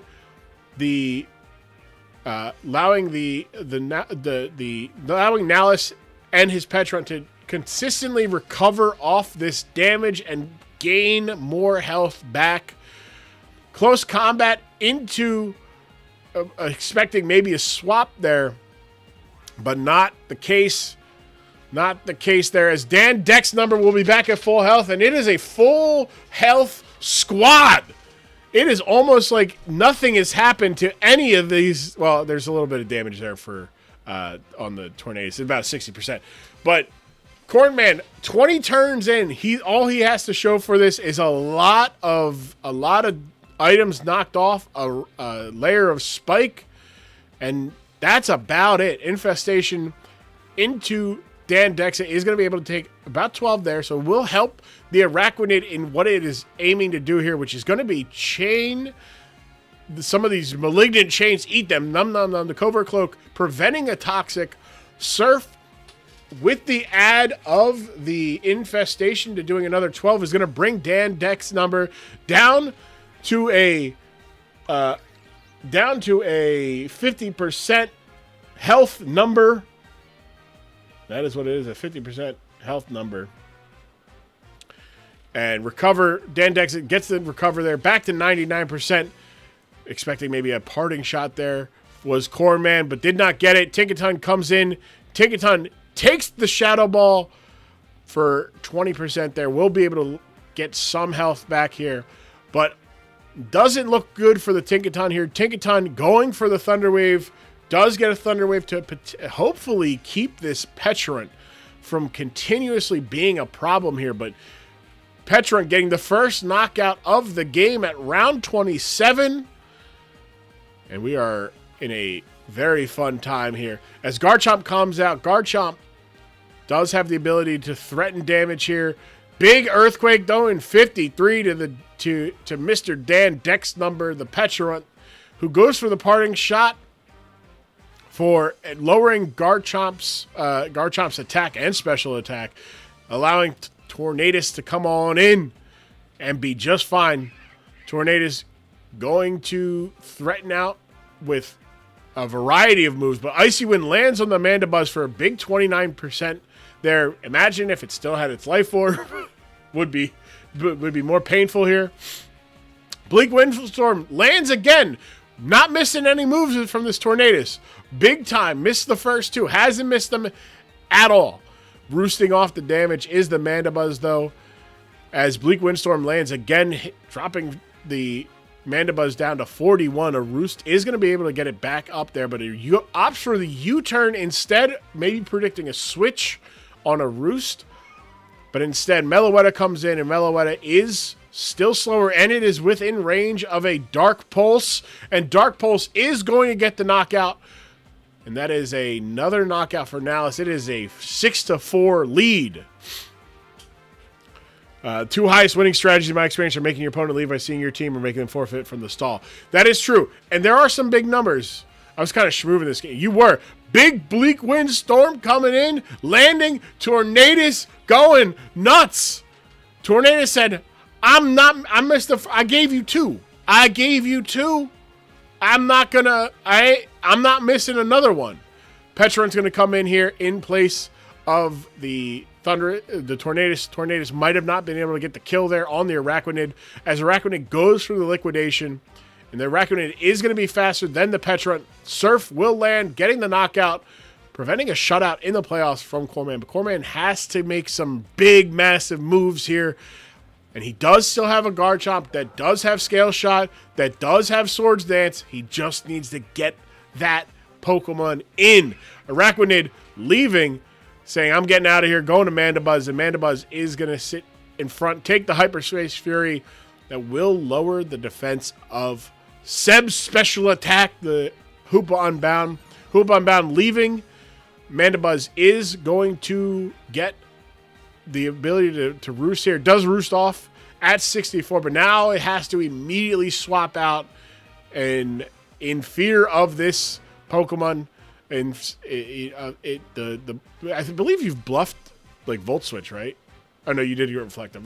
That was the first Reflect. Yeah. So you had to respect a specs there. Dondozo comes in, and Dondozo does have Unaware. Dondozo does not care.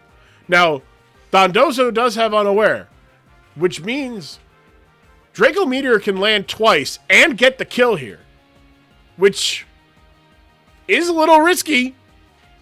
It is a little risky because that's turn number 1 of sleeping. That is turn number 1 of sleeping. That Draco would have gotten a kill. Draco would have got a kill. Could have got the kill there. Bleak Windstorm lands again. The Tornadus doing what it needs to do to put the team on the back, as Garchomp is going to come in here. No, it is Mandibuzz to come in here. Mandibuzz coming in, stall out a Reflect turn or two. Icy Wind lands, doing the big Billy Big knew why he was. Oh, absolutely. He said, I don't care about this guy.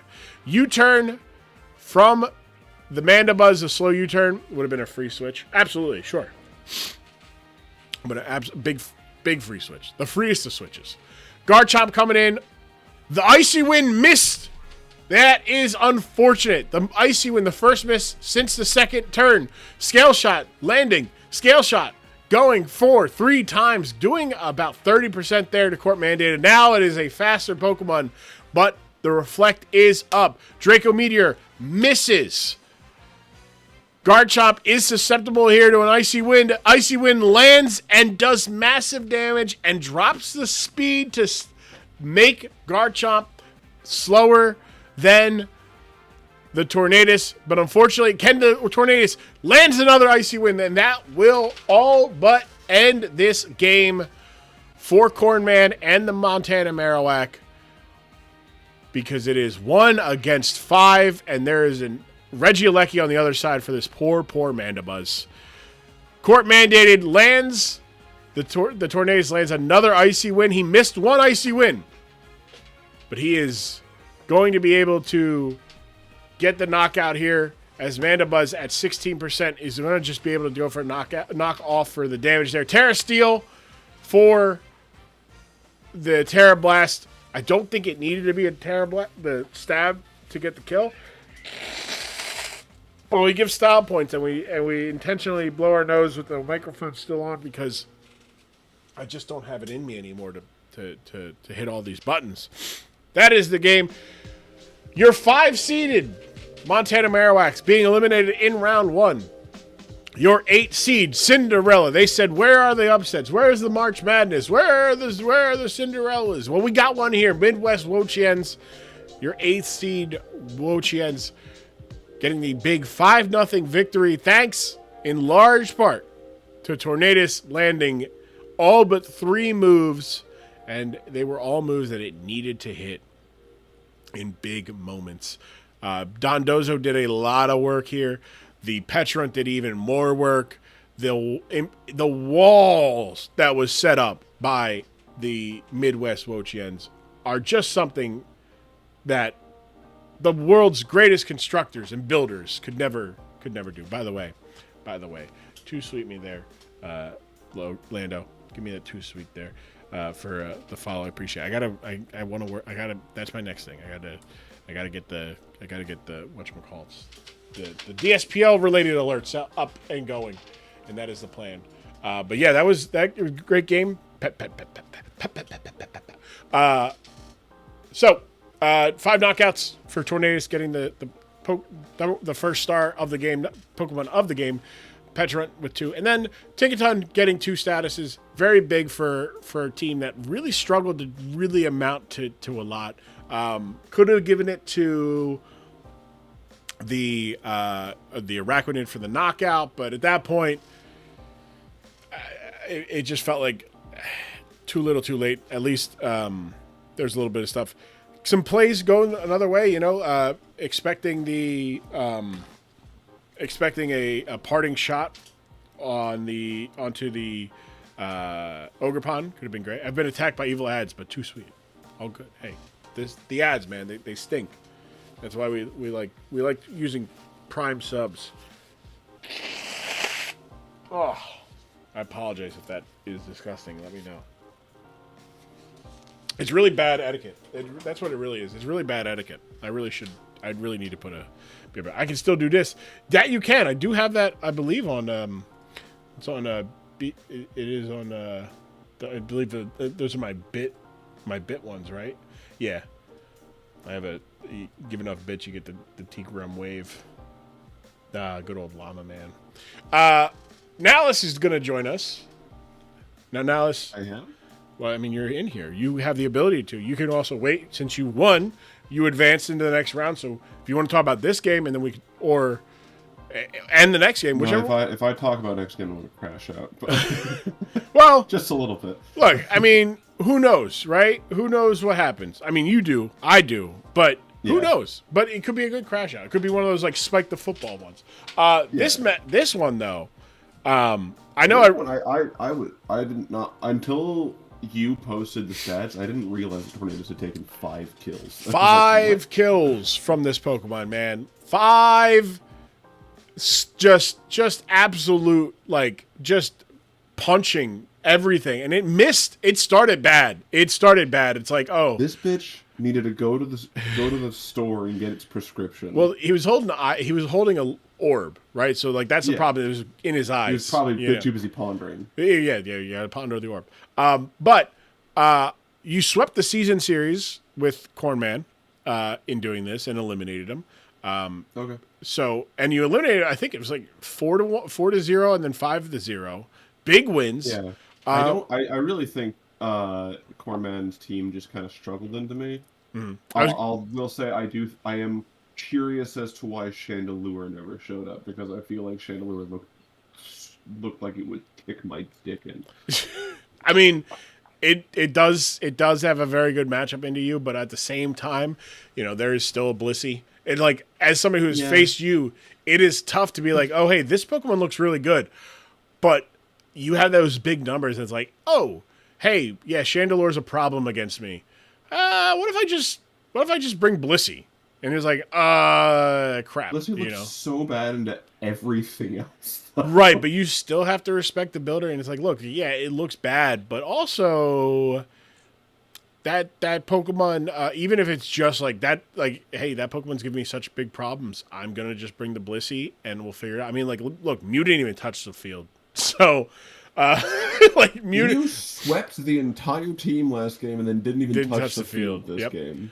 What are the format conditions for the draft league, if you don't mind me asking? Just normal regulation J ruling? No, I will get to that, Lando. I'll get to that after. Let me finish the interview with our winning general manager here.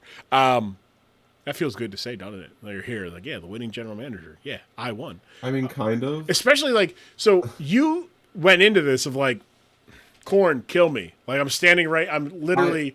You're like the Joker in Dark Knight, and you're like, hit me. I did not have a good end of season, and a lot of that was not streamed. Like, I went on a 4-game losing streak, or rather, like a 3-game losing streak, and with 4-game losing streak with like 1 win in between those 4 losses. Yeah, it was. And I just like kind of. You started good. You started 4-1. You finished 1-4. And Yeah, basically. yeah, they were. I was not having a good time personally, mentally. Like it was just a lot of like. Kind of looked at this draft initially when I was putting together like big numbers. It's like this is a callback to the first time I joined the DSPL as a substitute coach, and I had the opportunity to just change a team that was like, God, what was it like? It was not. It was 1-4 or something like that. It was like 1-2, 1-3. It was, but it was like it might have been 0-3, on the verge of 0-4. It was definitely at least 4 losses because I needed to win every match to have a chance at playoffs. And you almost did. The only one I lost was the one where Diabito got like 6 free churns because he paralyzed me so many times. That is true. He did definitely do that. It was crazy. I still think about those turns. But like, I watching this game, right?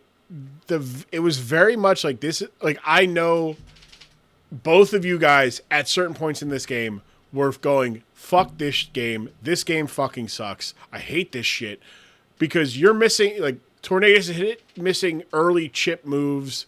You get the avalanche para, he's got to deal with your fat fucking Pokemon. Like, it's like, oh, great. I spent so much time in the latter half of the regular weeks of this league, having that exact thought of like, this game sucks. I don't know why I'm doing this, or I suck or something. Not to get too down on myself. I went into this one and I missed the first one, and I was just like,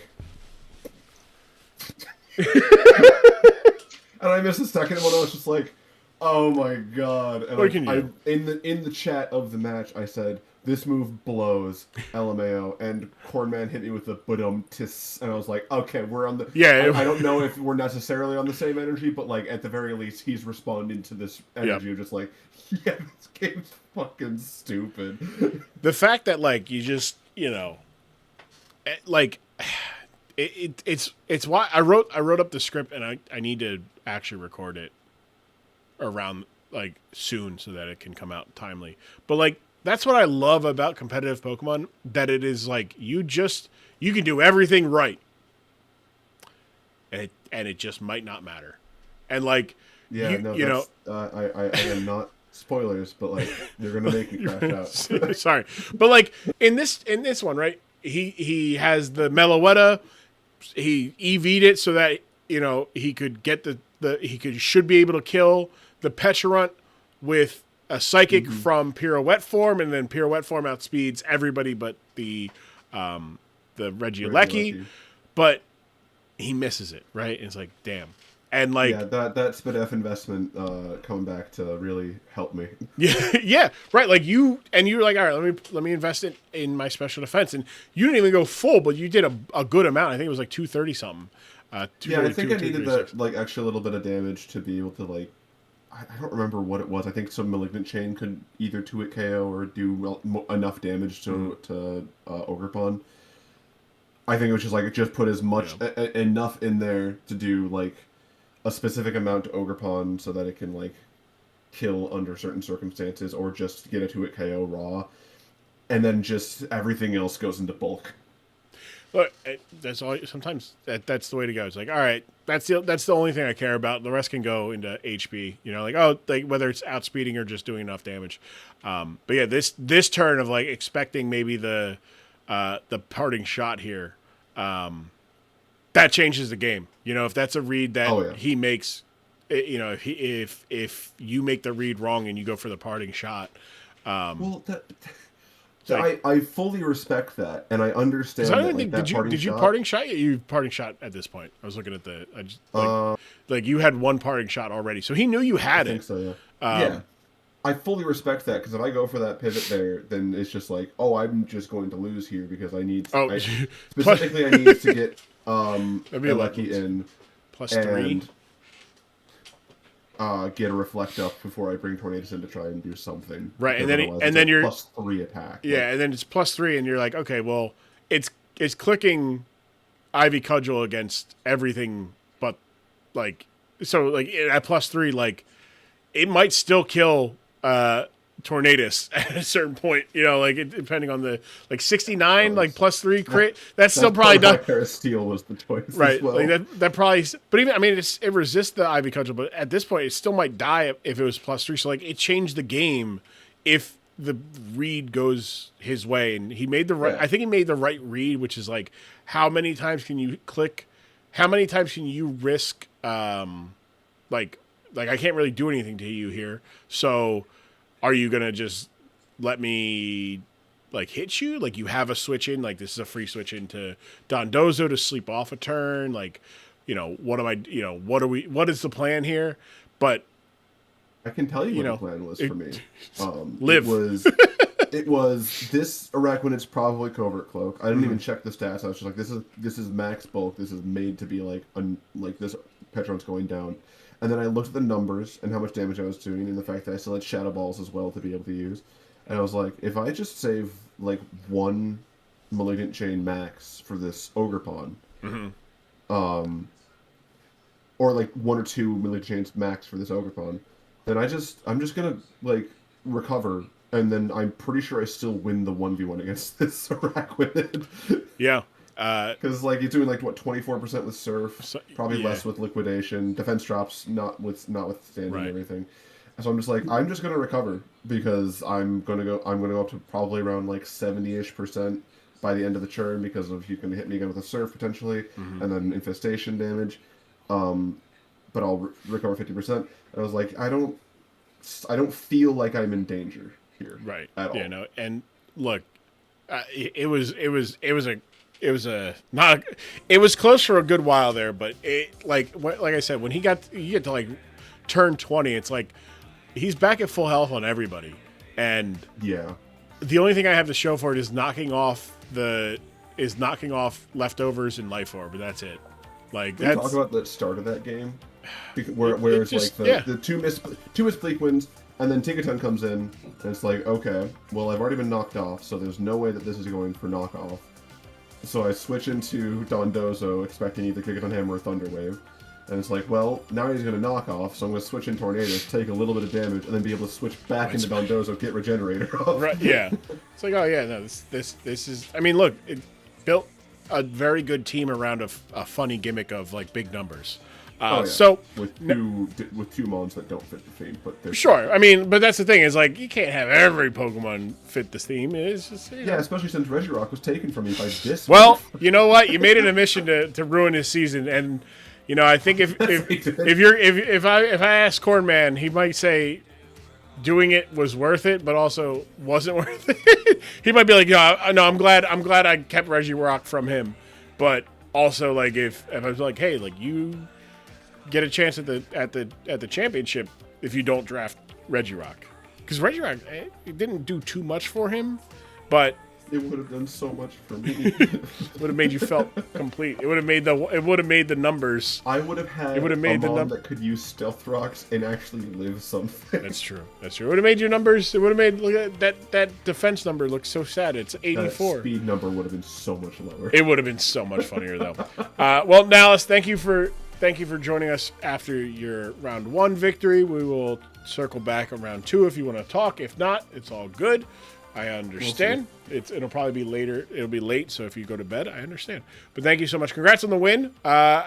Is that your first playoff win, or did you win one last year? I think you won. That is my first playoff win in the DSPL. Congrats on your first. Yeah, specifically in the DSPL. You are a reigning UNPL Winter Wildcard champion.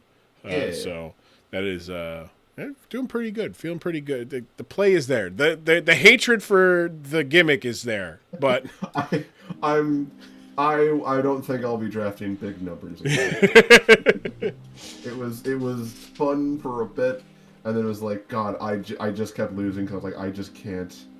There's just so many holes in this team, and I can't shore them up with my play personally. It's tough. Like I said, you had more like red, like whole defensive holes. Yeah, it's so bad. It was very funny. And to look you at. can just spam fairy types into my team. It's It's crazy. Well, Nalis, congrats on the win. Your first one in the DSPL in the playoffs, and we will circle back to see how you do. Maybe you get a second one. Maybe you don't. Maybe you crash out because you literally play so well. I give you the championship. Who knows? There's a reason why we're watching 6 games and not doing it round by round. I'm about to throw my headphones off too quickly and be awarded a DQ by the TPCI. Very topical. Nels, thank you so much, bud. Nels, the coach of the Midwest Watchalong. Appreciate you stopping by here for a little bit of a chit chat there. I am Grum, the host and commissioner of all things DSPL related. Go ahead and leave a like on YouTube. Follow on Twitch, subscribe on YouTube as well, hit the bell, all that fun stuff. Check out the Patreon, support.grum.tv. Where's that button? There it is. Pop off and disrupt the board stage. Yeah, right. Let me blow my nose real quick here.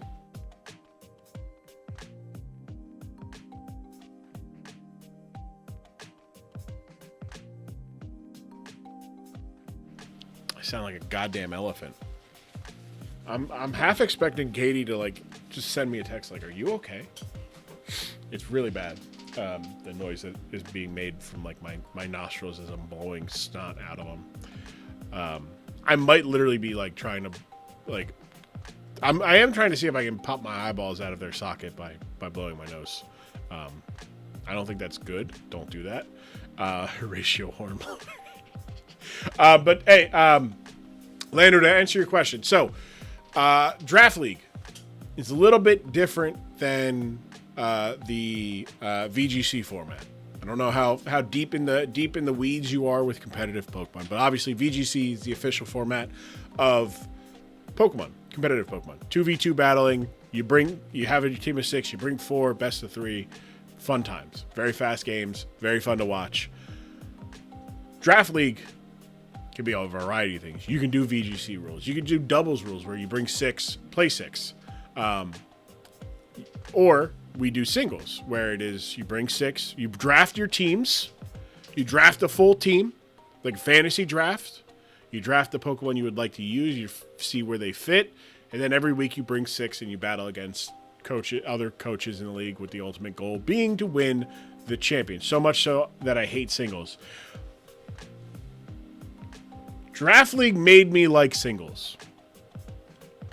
I got into competitive Pokemon. I came back to get into competitive Pokemon in Gen 8.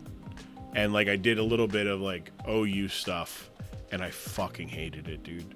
I thought that I wanted to kill everybody. Anytime I saw Slowbro, Teleport Slowbro, Unaware, Clefable, Regenerator, Toxapex, all with heavy duty boots, and I'm like, this is fucking, oh my god, like whatever, right? And then I would do random bats. And then I got like I stumbled, I don't remember what, but I just like started watching Cybertron and Wolfie because I think I was like, oh, what are those guys up to? Because like I kind of followed VGC even when I wasn't playing. Like I didn't play Gen 6 or 7, so like I was like, oh, okay, cool, like, you know, so what not? But anyways, so I hated singles, but and I hate what VGC has kind of become with a centralized meta around 10 to 12 Pokemon, right? Like I love Wolfie. Like I enjoy the expression of the builder when you're making the team. And that's why I really liked about early VGC is that like, you know, you might go, oh, hey, look, that guy. Yes. Everyone's running the genies or, you know, like the genies were great. Landorus, healthy metagame. But like there was room. The game was centralized around that. The meta was centralized around those Pokemon, but there was ways to work around there to where it was actually fun, right? Where like, yes, you can have a different version of Thundurus Incarnate, or you could have Thundurus Theory and all that stuff. It's like yes, yeah. So Draft League offers the expression of like building wacky things. Like, hey, I'm building like, oh man, he cooked too hard. Let Pachirisu win. Like those are the right. Like those are the things where it's like, or was it James Beck's Gastrodon in 2022? Right? It was no. Who won Worlds with a Gastrodon? It wasn't James. Was it? No, it wasn't James Beck. No, it wasn't James Beck. I know who. Yeah, disregard. But there was a Gastrodon that won world championships. Last year we had Brute Bonnet like coming up late in the meta, right? Where multiple people who did well had Brute Bonnet. And like that's where it's like, hey man, like Storm is so silly. It's so silly.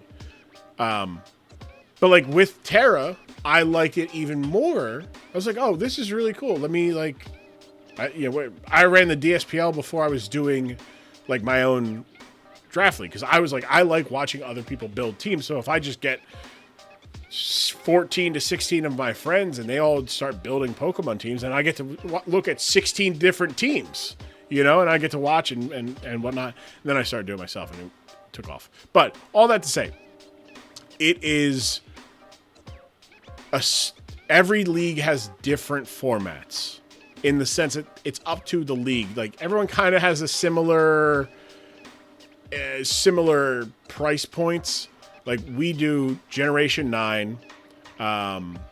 We do Generation 9 Paldean decks with like we've banned Ubers, and there's certain Pokemon that are banned because they're too good. Like Fluttermane is banned, Chien-Pao is banned, Spectrier and all that stuff, right? They're banned.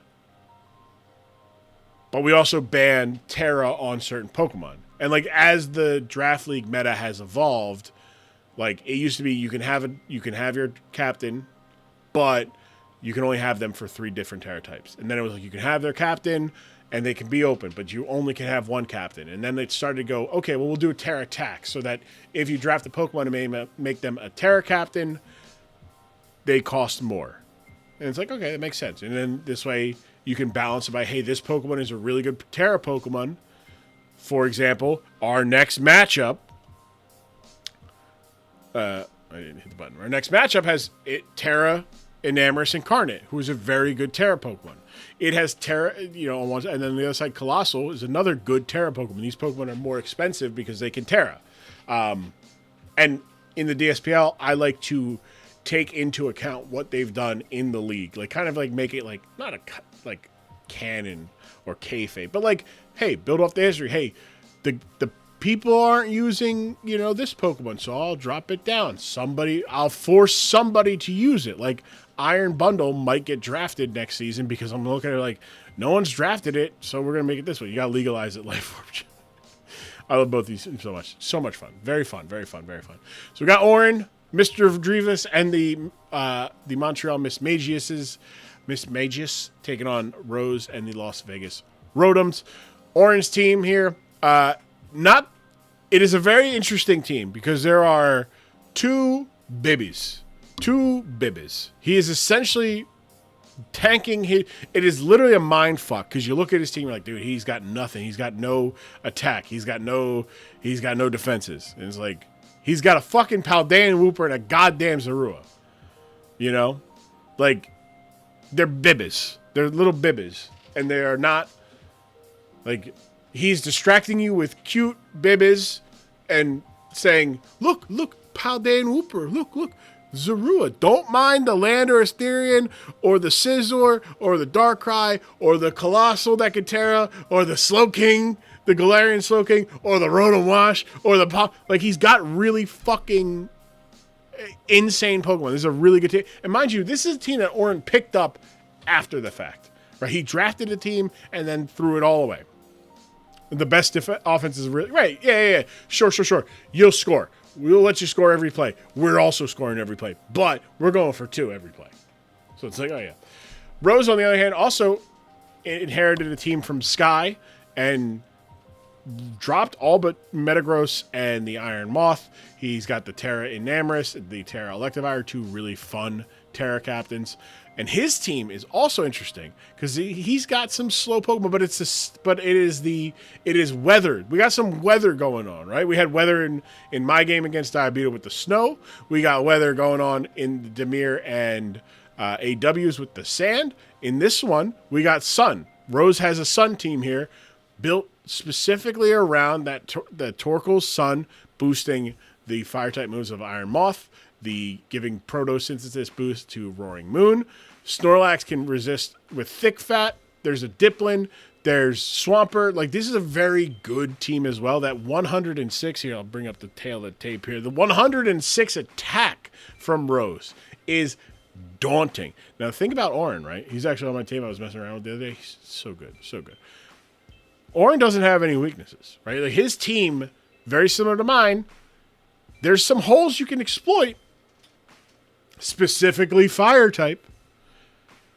But that's about it. I gotta sneeze.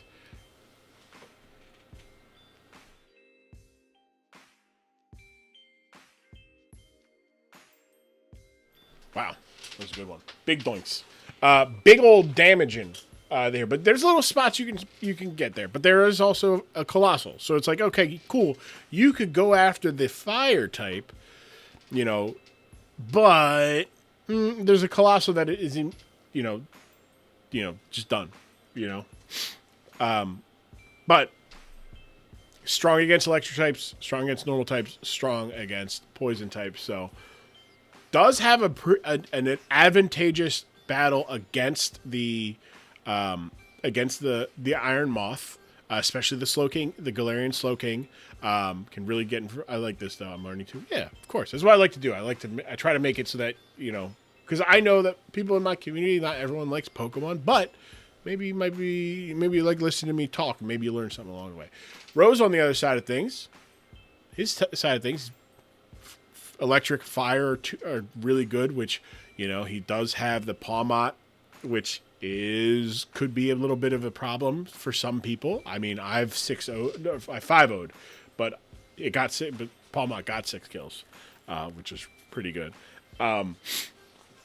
But weak to ground, weak to rock, weak to flying, and there is a Landorus Therian on the other end of things that has been just caged up. I think it had one game where it had like 3 kills, and other than that, Landorus has just been kind of just like a little kitty cat. Little kitty cat. Where are we at here? Where's my stat here so I can look at the stat here? Yeah, Landorus has 4 kills, 3 deaths in 4 games, right? So it's been kind of like relaxing, right? Slowking came to 8 of the 10 games, Darkrai to 9, and Colossal to 9. Those are your top 3 game players that Orin loves to rely on, those 3. Rose, you know, Roaring Moon, Enamorous, Iron Moth, those have been there. And build around the fire type, or not the fire types, but the sun, and follow the sun, follow the stars. You might get far. I don't know what I was doing there. Let's take a look at the starting lineups here. Orange side of things, we got Fraud Eye, the Darkrai with Life Orb, Drain Punch, Knockoff, Rock Slide, Swords Dance. So we got a physical attacking Darkrai. Iron Fister. Team I was with Skeldurge, Caracosta, Snorlax, Hisuian, Goodra, Bellybolt, and Heracross. Not bad. Plus attack speed. Plus attack or plus speed moon. We'll find out, won't we? We'll see in a second when I go through. We'll see if he even brought it. It would be good into this match though. The Punch Rye, yeah. Darkrai, yeah. This is insane. No stab either, right? There's no. Oh, it's knockoff. What I'm talking about. Then there's Glizzy Guzzler, the Toxic Orb Slowking with Trick, Toxic, Chilly Reception, and Psychic. So very interesting. Should be a Pokemon that should really take advantage of, or, you know, be a pain in the ass to the Iron Moth with like a Psyshock. But no Psyshock here, just Psychic. Only move there. Maybe not the best move there when you got somebody with a Darkrai on the other side. And a Metagross. Like, Metagross shuts this down. Not great. Then there's the Coal Zone. Colossal Assault Vest, Terra Grass with Flash Fire, Rapid Spin, Power Gem, Terra Blast, and Earth Power, max special attack, and max HP. So we got a bulky, modest sweeper here, apparently. This is what this is saying. The Glizzy Guzzler, he's got match special defense and HP with Regenerator. Very good. Banger, the Scizor, Life Orb Technician with Bullet Punch, Close Combat, Swords Dance, and Knockoff, max attack, Adamant, Bulk. Love to see it. You love to see it. What you don't love to see is me, like, just working my nose. That's crazy. My nose is, like, flooded. Trick the Orb. Well, that's the thing. You got 2 Pokemon that don't care And then Snorlax has the ability immunity, so like it can also be immune. So there's 3 Pokemon on that side that just won't care. 4 if you count it, Ariados. So it's like if you're gonna have toxic, tricking doesn't. I mean, tricking for the Snorlax's like leftovers isn't a bad idea, but there's some better ways to work that thing. Then there's wait a second, Grum Rigdus, the Choice Scarf Landers. What the hell? Why am I getting shot? What did I do? Landers, U-turn, Scarf, max speed, Jolly with max attack, U-turn, Earthquake, Stone Edge, and Stealth Rock. Like you see it, standard Landers there. And then Queen Bitch, the Frostmoth, Terra Water, Light Clay, Ice Scales, Aurora Veil, Tailwind, Dazzling Gleam, and Quiver Dance. So we've got the Aurora Veil off of the Regenerator and Chilly Reception for the Frostmoth, like the synergy there. Terra Water will help it in case it finds itself across from the Iron Moth. Even with Ice Scales, it still is quad weak to fire. Not good. Not good. Booger Scissor, Booger Grum, yeah. I love you trying. I know. The thing is, like, I don't even know if I'm sick or if it's just the allergies. I do think it's sickness, though, but who knows? And then on the other side of things, Rose's team here, we got Heavy Duty Boots, Contrary Cupid with Play Rough. Courtney, thank you for gifting a sub to Lando. Lando, thank you so much. I have wandered down with kings and queens, and I have been home with eating poke and beans, but you will now enjoy those ad-free viewings. And that sub, that gifted sub, it means so much to me. Hitting that bionic elbow on the sub button. 2 sweets. I appreciate that. 2 sweets in the chat for Lando. Welcome to the club, brother. Enjoy those. Enjoy those emotes. Enamors, Heavy Duty Boots, Contrary, Play Rough, Terra Blast, Superpower, and Healing Wish. So we've got Enamors here to do a couple of things. Terra Ground. It is here to just be a pain in the ass. As far as speed goes, it is faster than everything but the Darkrai naturally. So it's pretty good. It's pretty good. You can outspeed pretty much everything. It's pretty good. Toothless, the Roaring Moon with protective pads to avoid any rocky helmets or flame body procs. This is an attack boosting Protosynthesis. Okay, U-turn, Dragonclaw, Earthquake, and Knockoff. So we're doing massive damage with 341. That's interesting. This is saying, hey, I don't care about anything after the Pawmot. I feeling pretty good about the Darkrai. Which look, you got the Snorlax, you got Swampert. Yeah, you should feel pretty good. Pretty good. You also got Cupid, who, if it gets set up, should be able to, lift stuff. Swampsin, the Swampert, Leftovers, Flip Turn, Surf, Earthquake, and Knockoff. Max HP, max defense, relaxed nature. Get the slow pivots. I like that a lot. Pizza Planet. Awesome. Love it. Power Herb, Fire Dance, Meteor Beam, Energy Ball, and Overheat. Wow. Okay, cool. Yeah, I like that. 341. Again, the magic number there. Outspeeding the Pawmot. Therefore, you can invest into some special defense to help tank some hits. I think, again, going back to the lack of Slowking not having Psyshock here.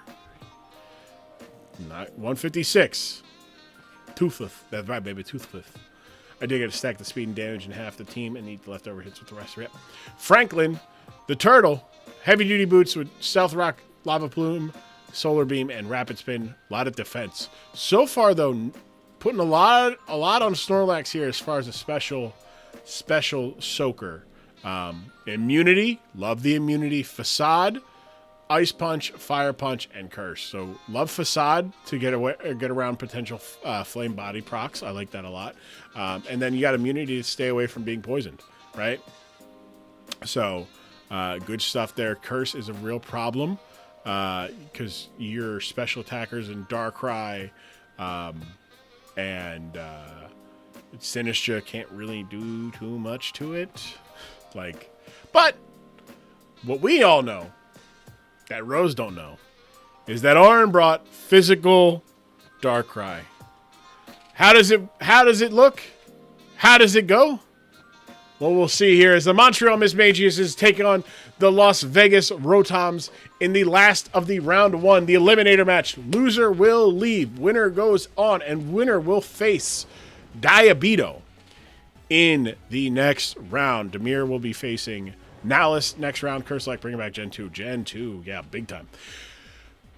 Big U-turn into the Colossal, who Terra's on turn 1 and becomes weak, expecting the Earthquake there. Drought comes in for the big, give me that delicious sun there. Power Gem, the prediction. Colossal with a big damage there on the, taking advantage of that massive special attack investment, and does have the ability Flash Fire, so it is immune to the solar, the lava plume there. As Panquake is going to easily take that 15% there, rest it off, 92, back to 92. Colossal doesn't want to see what this Panquake's got for him. Galarian Slowking coming in as Panquake is going for the curse here. Earthquake would be fantastic. Earthquake would be fantastic here on Panquake, but I understand going for a fire type move, an ice type move, and then Facade, I understand that, right? Because of the burn stuff. Big trick there. On to thinking, I got you. Haha, give me them leftovers. Great. I do like the tech there. It is smart. It is good. Unfortunately, Rose had that prepared. Gets the free curse. Gets the +2 here. And is able to sit in front of the Slowking, who is faster, and because Chilling Reception is not a negative priority, Frostmoth is coming in, and Frostmoth will take a +2 Facade in the snow, so that it is getting a defense boost.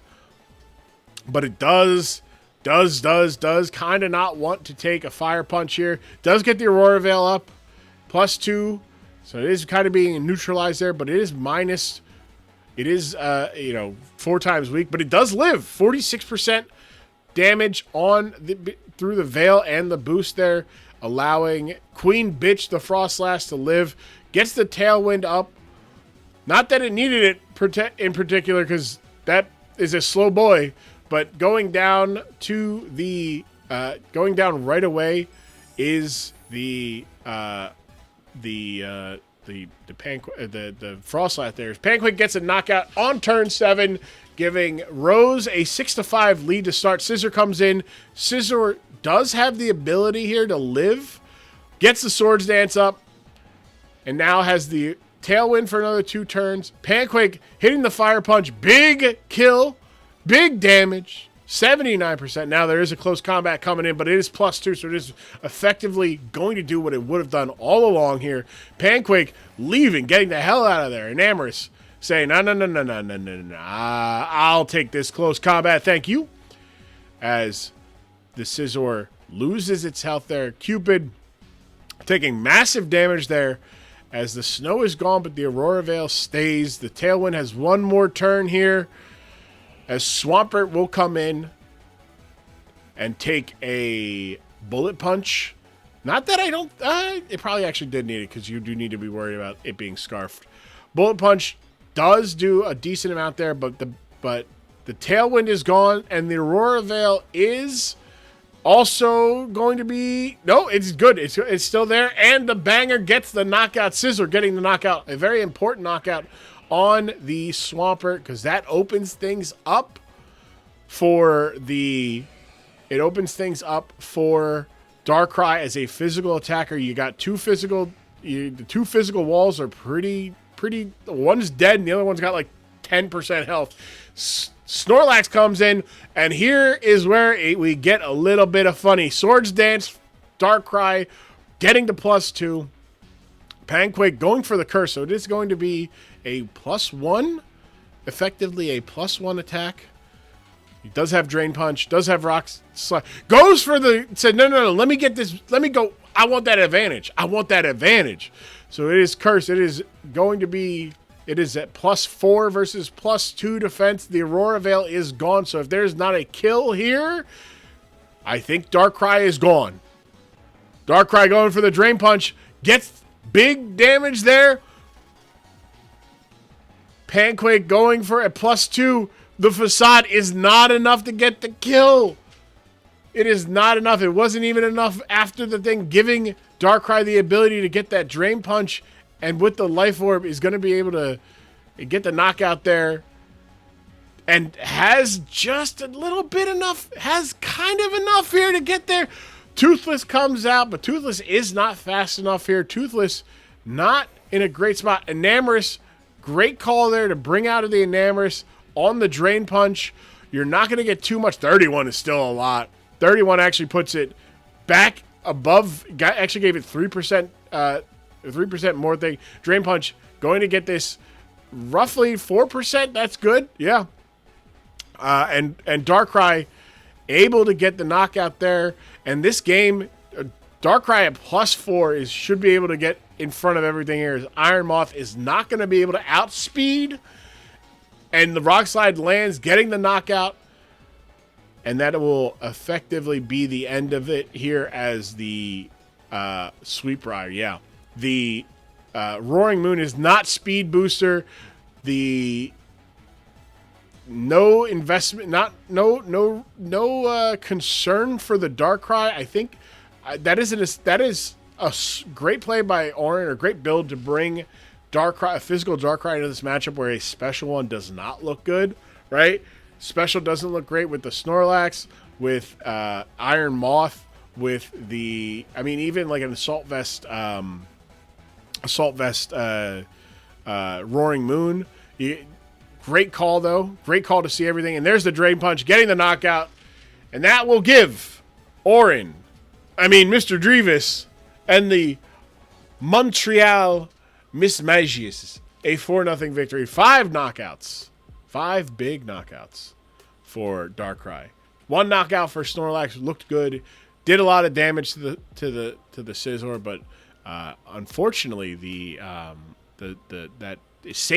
was interesting, right? That's one of those ones where I talked about how like Cryogonal got an assist with its Aurora Veil because it lived the +3 flamethrower from there, or not it, but Salamence lived the +3 flamethrower from Volcarona as when it was Ghost Terra.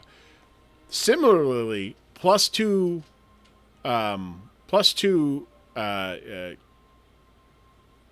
Fire Punch should have killed. It didn't, and thus was able to, but unfortunately it didn't get the kill the next turn because it was like, hey, I'm gonna just, I didn't get the kill with the close combat, right? Like, it didn't kill in the very next turn, which is how I do it. I don't want to be like, well, it got a kill later, so it does get that assist. No. That's because then it's like, well, okay, but then this, no. All good. But yeah, 1 knockout for Scizor as well there, finishing off things there. And that will give us our first round being over. As we move on to the next round here, once I get this here, is round number 2. We'll see only 2 matchups. Only 2 matchups here. We've got the quarterfinals rounds here with Nalis taking on Demir. The winner will take on me, and the loser will be eliminated. On the other side of the bracket, you got Diabito taking on Orin, who we just saw with the Sweep Rye. Coming off big win there. The kind of win. Orin, one of the better, more consistent players in the league. You love to see it, especially like when I think of like, hey, here's a player who, like Orin didn't really do competitive Pokemon, so he's doing this, and he's been in the playoffs every year. He's had seasons where he had the best team. Like he had season two. He had an undefeated team, and he had I think he still has the highest like differential, or at least one of the highest differentials in league history. But yes, those are our matchups there for this next round, and I think I don't need to do anything else in terms of editing, so I should be able to just do this, and then I do this on my side of things, and then it'll set good. Yep, perfect. Okay, so perfect. Yes, I got rid of I removed all the information, the stat information, because it doesn't matter anymore. Throw the records out of the book. We're in full on we're in full on it gets fucky wucky mode now, because Demir is 0-1 in these playoffs, and Nalus is 1-0.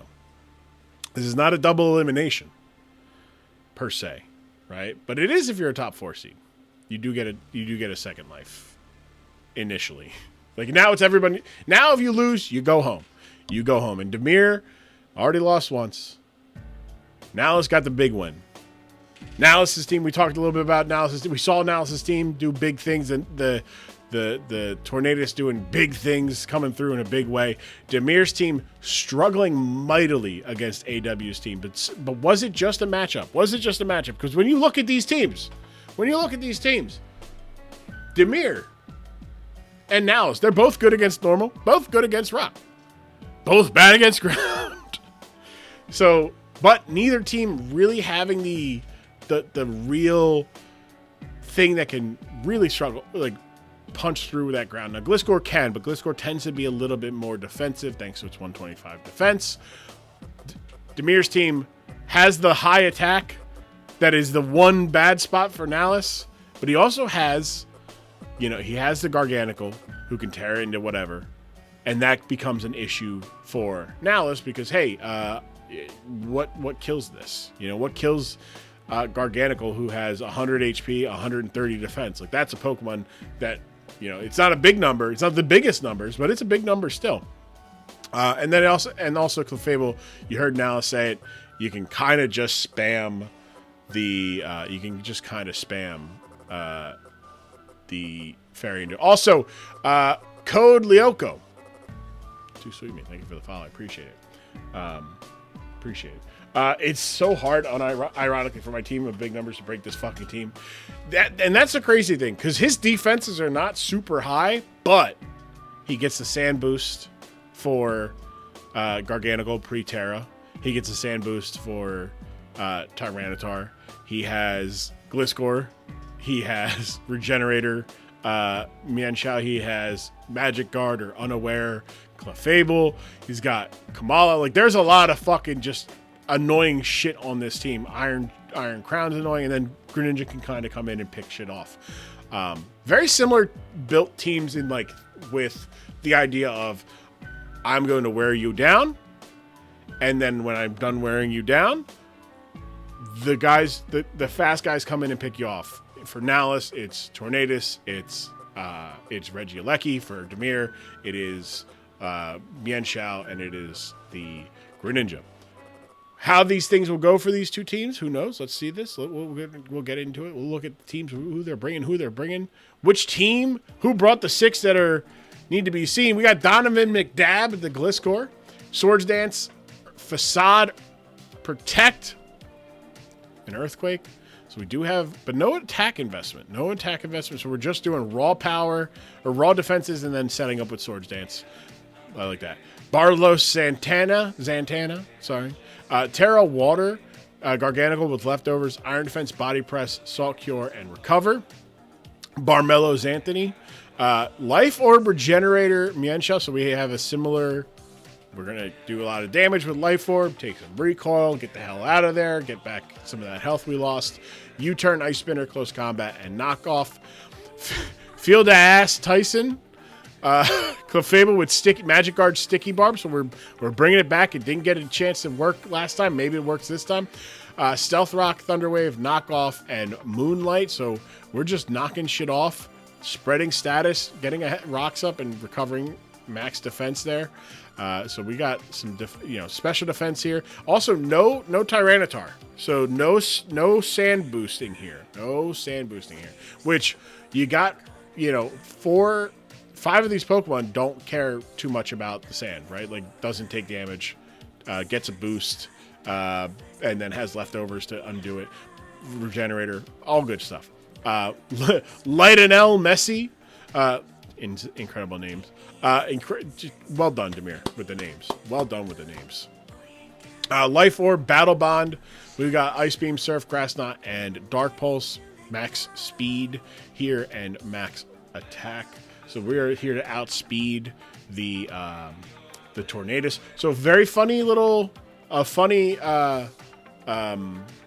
like reversal a little bit, right?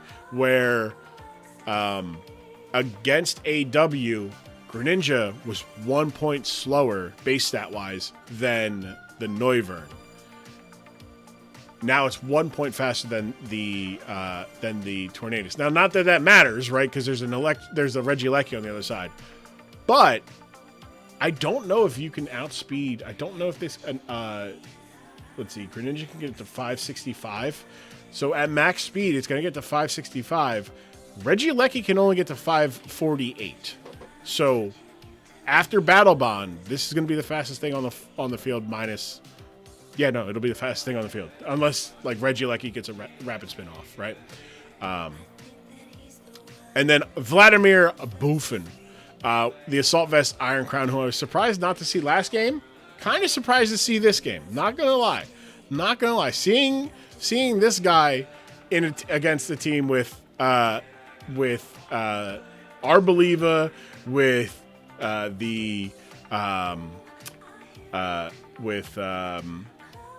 Dondozo, with Blissey. Like, I'm surprised to seeing this Pokemon against this team and not against the other team. But Volt Switch, Focus Blast, Tachyon Cutter, and Future Sight. Very, very leaning into the natural bulk here in Assault Vest.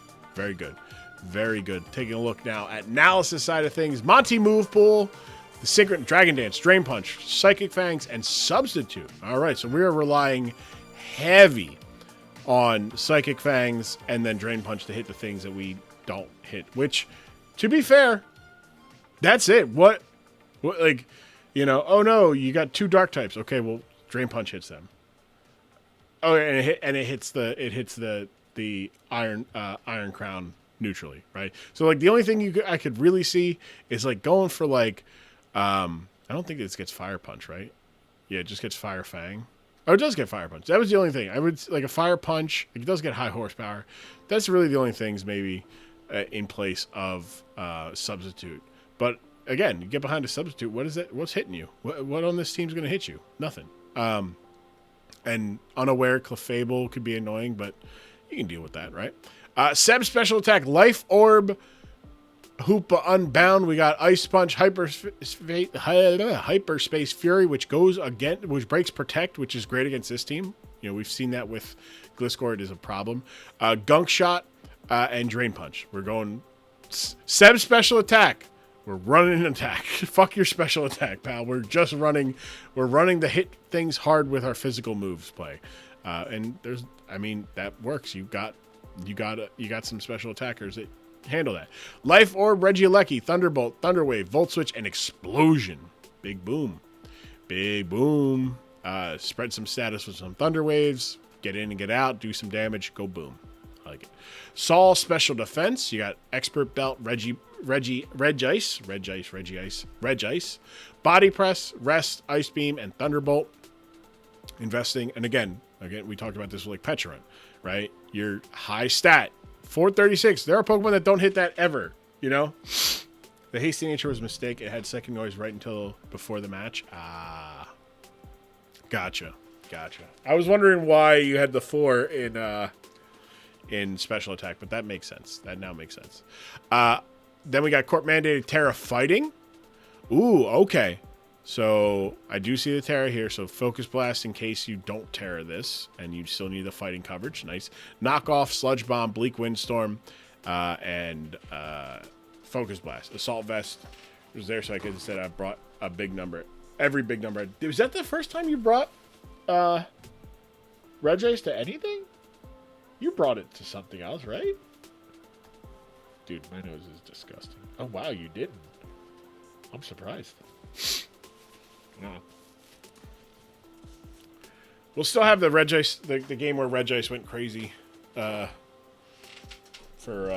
is that Roy's team? It went crazy for? And he's like, yeah, he like had 5 kills with it. It was insane. That was one game. It was awesome, though. It was awesome. I was there. And then Light Clay Arboliva with Light Screen, Reflect, Earth Power, Giga Drain, Sword Seer, Terra Bug. Let's go. I love a Terra Bug. I love Terra Bug. Terra Bug is such an underrated Terra for so many things. And it annoyed me.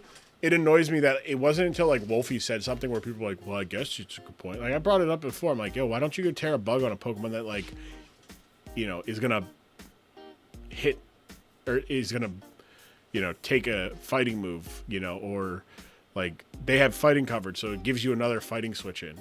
I wouldn't do that. Why? Because then I'm weak to rock. And it's like, okay, but like, what if they don't bring rock? They're like, then what? Then what? What if they drop a bomb on your head? You know, I gotta blow my nose. This is crazy. This is insane. There's just so much. It's just like a faucet in my nose.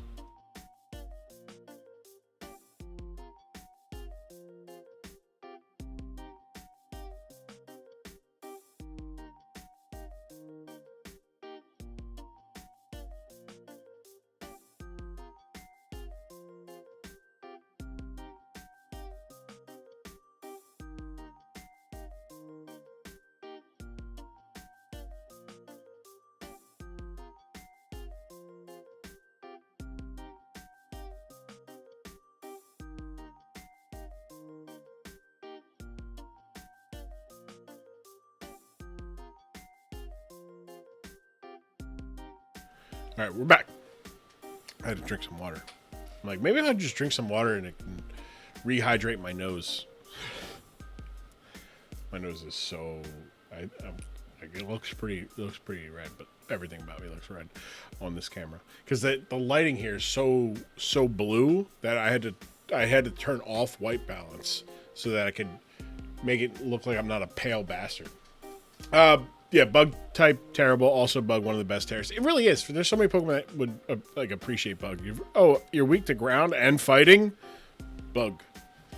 So, well, why don't I just do flying? Because then I'm immune. It's like, because then you're also weak to electric and ice. Bug, it's like, okay, you have the same weaknesses, except you also resist.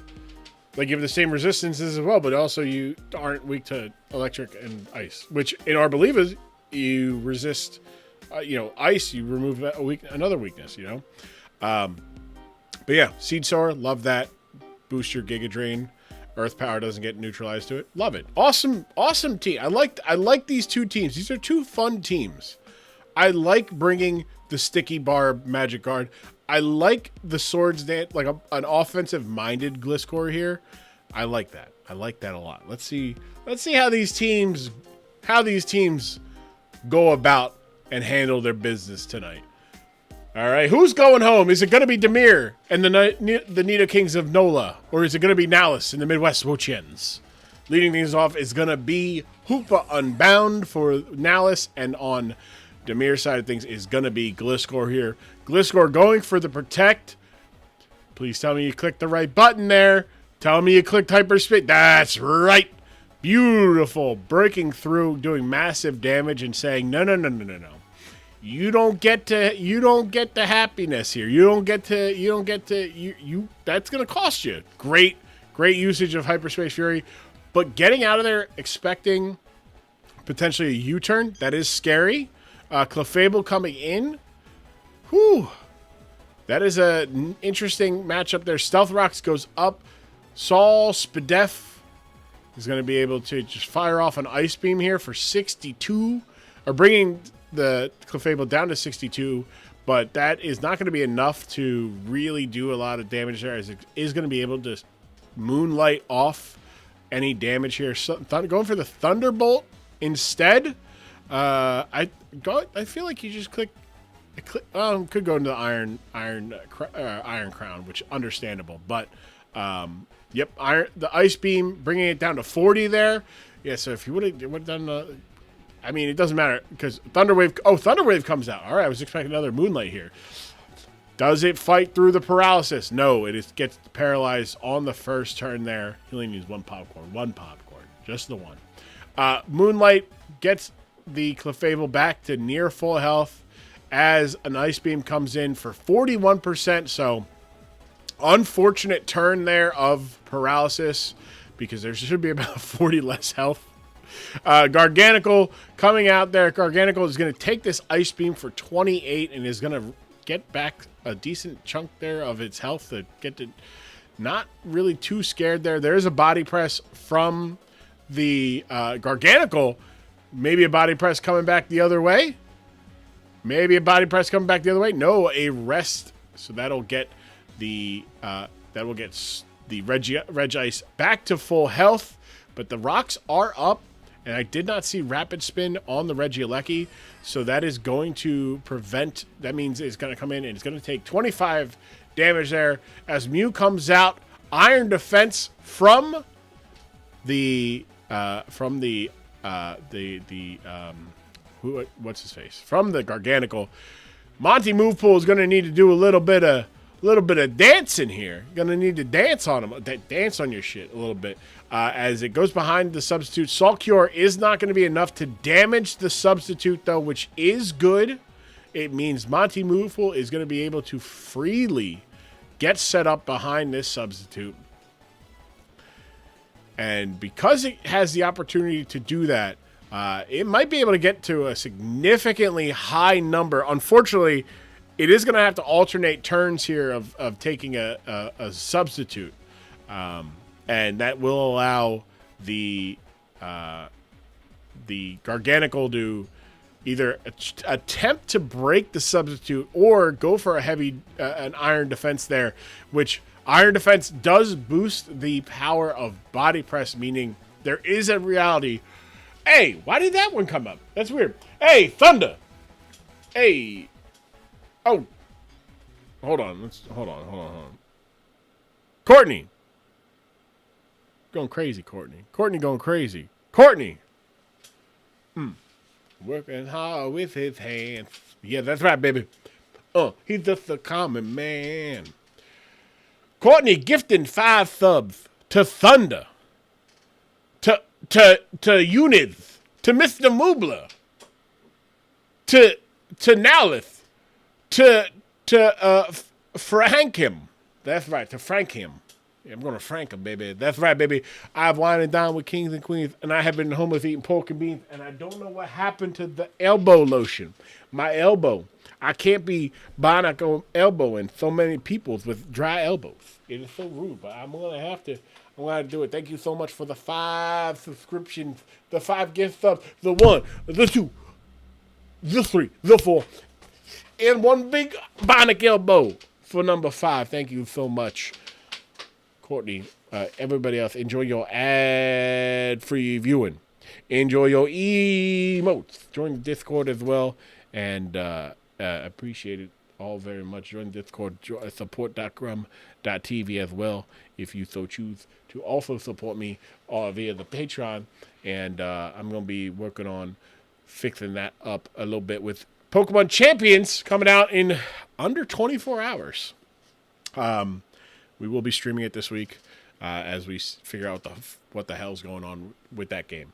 All right, back to this. Where are we at here? Let's go previous turn here. Let's figure this out.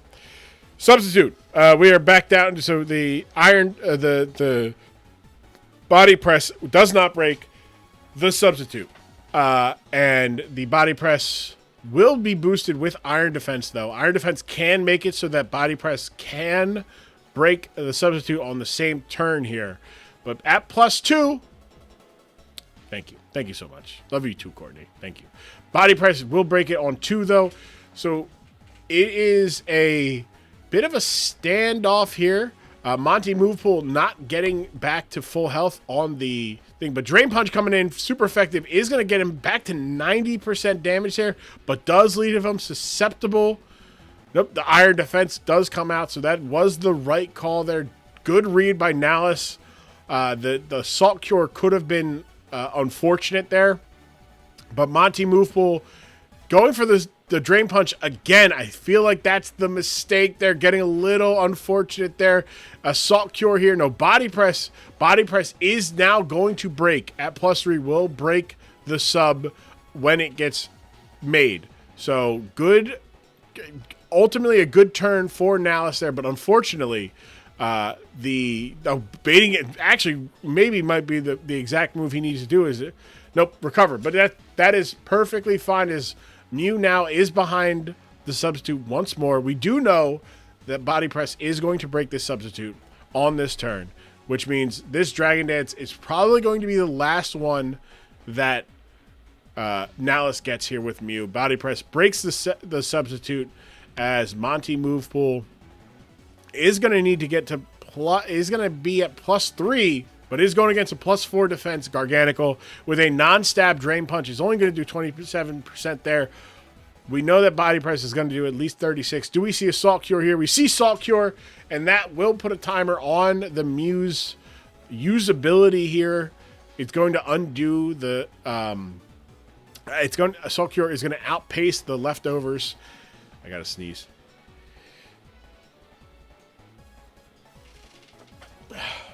Drain Punch once again gets 28% there. Body Press will break the bones of Monty Movepool, who will go down to about 20-something, 28% there, and we'll probably see a knockout here. Drain Punch getting to 25 there, getting it to 43%, but thank you, Lando. But a Body Press plus the Salt Cure is going to get the knockout here of Monty Movepool here. No, it does not. Monty Movepool still up and about there. However, Drain Punch getting to 26, is that going to be enough? This is a recover. You got to recover. If you're, yep, there goes the recover for Demir. So Demir not getting, by the way, no crits here. Not a single crit. We saw one para turn and no crits. Now, listen, if I'm saying the things that made you crash out, let me know, because I'm pretty sure I would have crashed out too. Not a single one here. This is a tough to break through Garganacl. The tough problem is the Garganacl at +3. You kind of need to make sure you don't accidentally kill your best Pokemon for this, which is the Arboliva. Not having Psychic Noise on or a special move. I guess it doesn't really have a good special. Does it get? It gets Grass Knot, right? So Grass Knot might have been a good call. But either way, tough swimming here. Turn 24, we have a knockout here. And similar to Nalus last turn to Cornman, there is a little bit more damage done, but it is tough swimming there. Thunderbolt with the Life Orb doing 40 there on the Garganacl there. Garganacl gonna get the knockout there. Just to get the chip is very good though. Getting it well within range of something here. 39%. That should be more than enough for Court Mandated here to get the knockout here with a Focus Blast, or even Focus Blast coming out against Vladimir Buffin. Might not be a lot of damage. That's still, even with the Assault Vest, that 23, that's a decent chunk there. That's a decent chunk there. Knockoff is going to get rid of the vest though, which does put the Iron Crown in range of being knocked out by a Focus Blast in the future. But Court Mandate is going to take about a third of his health from that Volt Switch, which does let Greninja come on in. And Greninja is going to be in a position of potential damaging as it goes for the Ice Beam, doing 9% health. So did just about the same amount of damage to himself with the Life Orb than he did to that. But the rocks definitely helped there, as the Regice is going to be burning a turn of sleep here, which will allow Garganacl to come in and get back to full health next turn. Thanks to this switch out. Arboliva is going to come in, though, and Arboliva does have the ability here to Terra to not be weak to the Body Press. Whether we see it or not is the question here. But either way, a Giga Drain is going to do massive damage here, and the two checks don't exactly want to come in on this thing right now because they're not exactly healthy. Body Press, do a critical hit there. Does bring up the Siege Sower, which will boost a Giga Drain for massive damage, doing more than half. And because that is a Terra Water Garganacl, that is always dead on the next turn from a Giga Drain here. And out comes Iron Crown, who is going to be able to withstand a Giga Drain here. But just barely. Just barely. Is Arboliva doing massive damage there. Arboliva does have the Earth Power, though, and probably wouldn't mind that a little bit there. Focus Blast only doing 13% there. Just a little bit of chip there. Light Screen coming out there. So great call by Nalis there to take advantage, saying, hey, I have Earth Power in the back here. I can get a little bit, I can get these screens up. Tachyon Cutter going to get a big critical hit. Gee. There's the crash out moment. There it is. No, I understand. I understand. You're doing everything right. Doing everything right. And then it's you don't even get rewarded doing 17 there. But this should allow Arboliva now to do good damage there, get the knockout there on the Iron Crown. Let's take stock. There's been 2 crits and a paraturn. Understandable crash out, yeah. We all understand yep. And 2 crits. 2 crits. Not one, and not one for you. Clefable coming on in. Now this Clefable not unaware. It is Magic Guard. Thunder Wave onto the already slower, so we're going for just maybe getting it to where it doesn't, lose a turn to, just understandable there. The Moonlight is going to be able to come in, though, and is going to be able to damage off, or heal off all that damage that it gets there, as it's also wasting turns of screens while also letting the Arboliva get back to close to full health, which will be good for coming back in on those rocks, knocking off the life orb of the Hoopa. But Gunk Shot does get the knockout, so Clefable going down. It is a 4-4 battle. While the luck has not, the RNG and the Sticky Barb, that is unfortunate. Wow. That is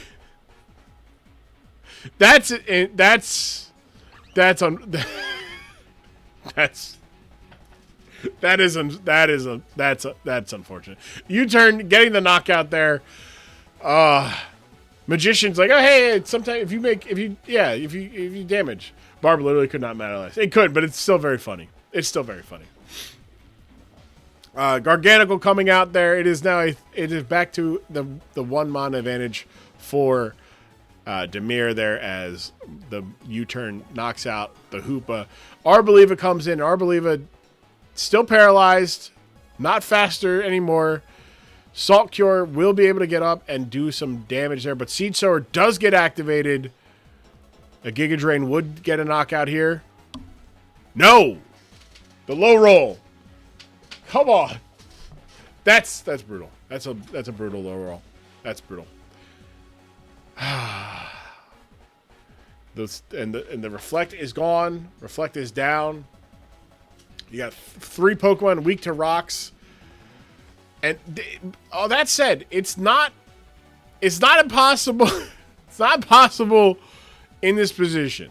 It's just gonna be very, very tough. Arboliva is gonna have to do a lot of carrying here, and it's doing a lot of carrying. It's just not getting the kills. It is just falling short of a kill every so often.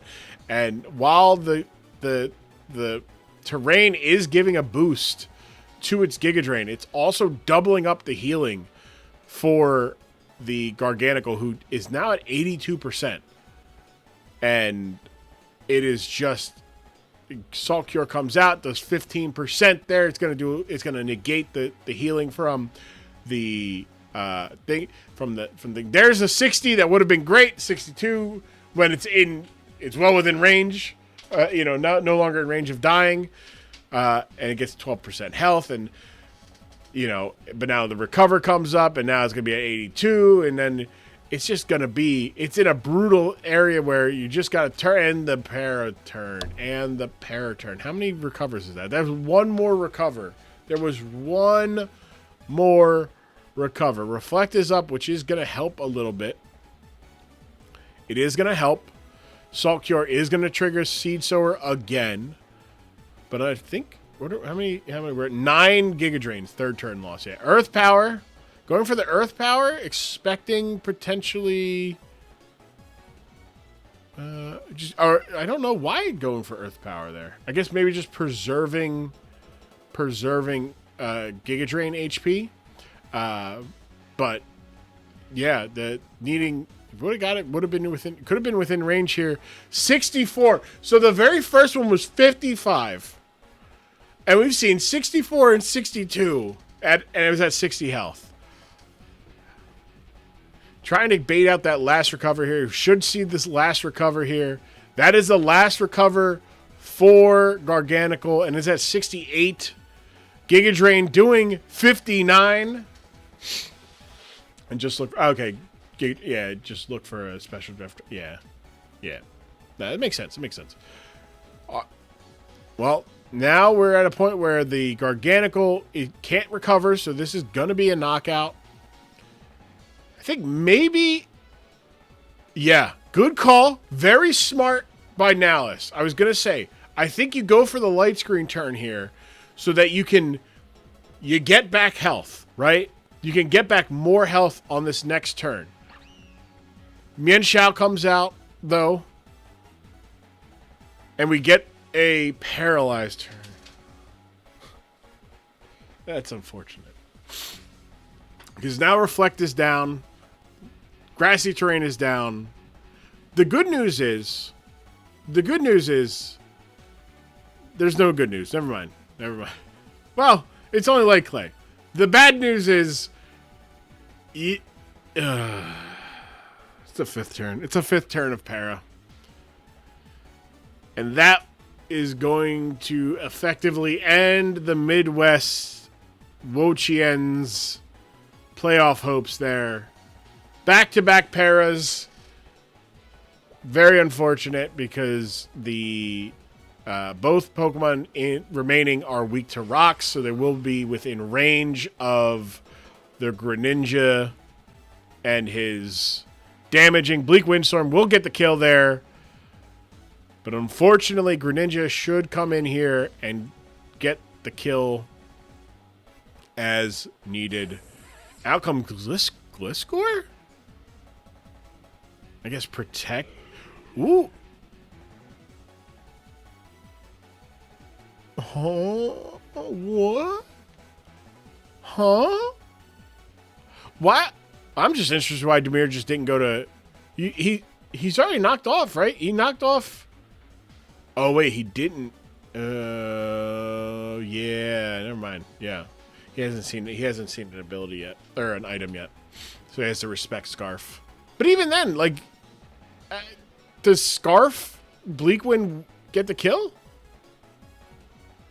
I don't think Scarf Bleakwind gets a kill on Greninja. And I think you just kill back with light. You're faster anyways. And it was at 49%.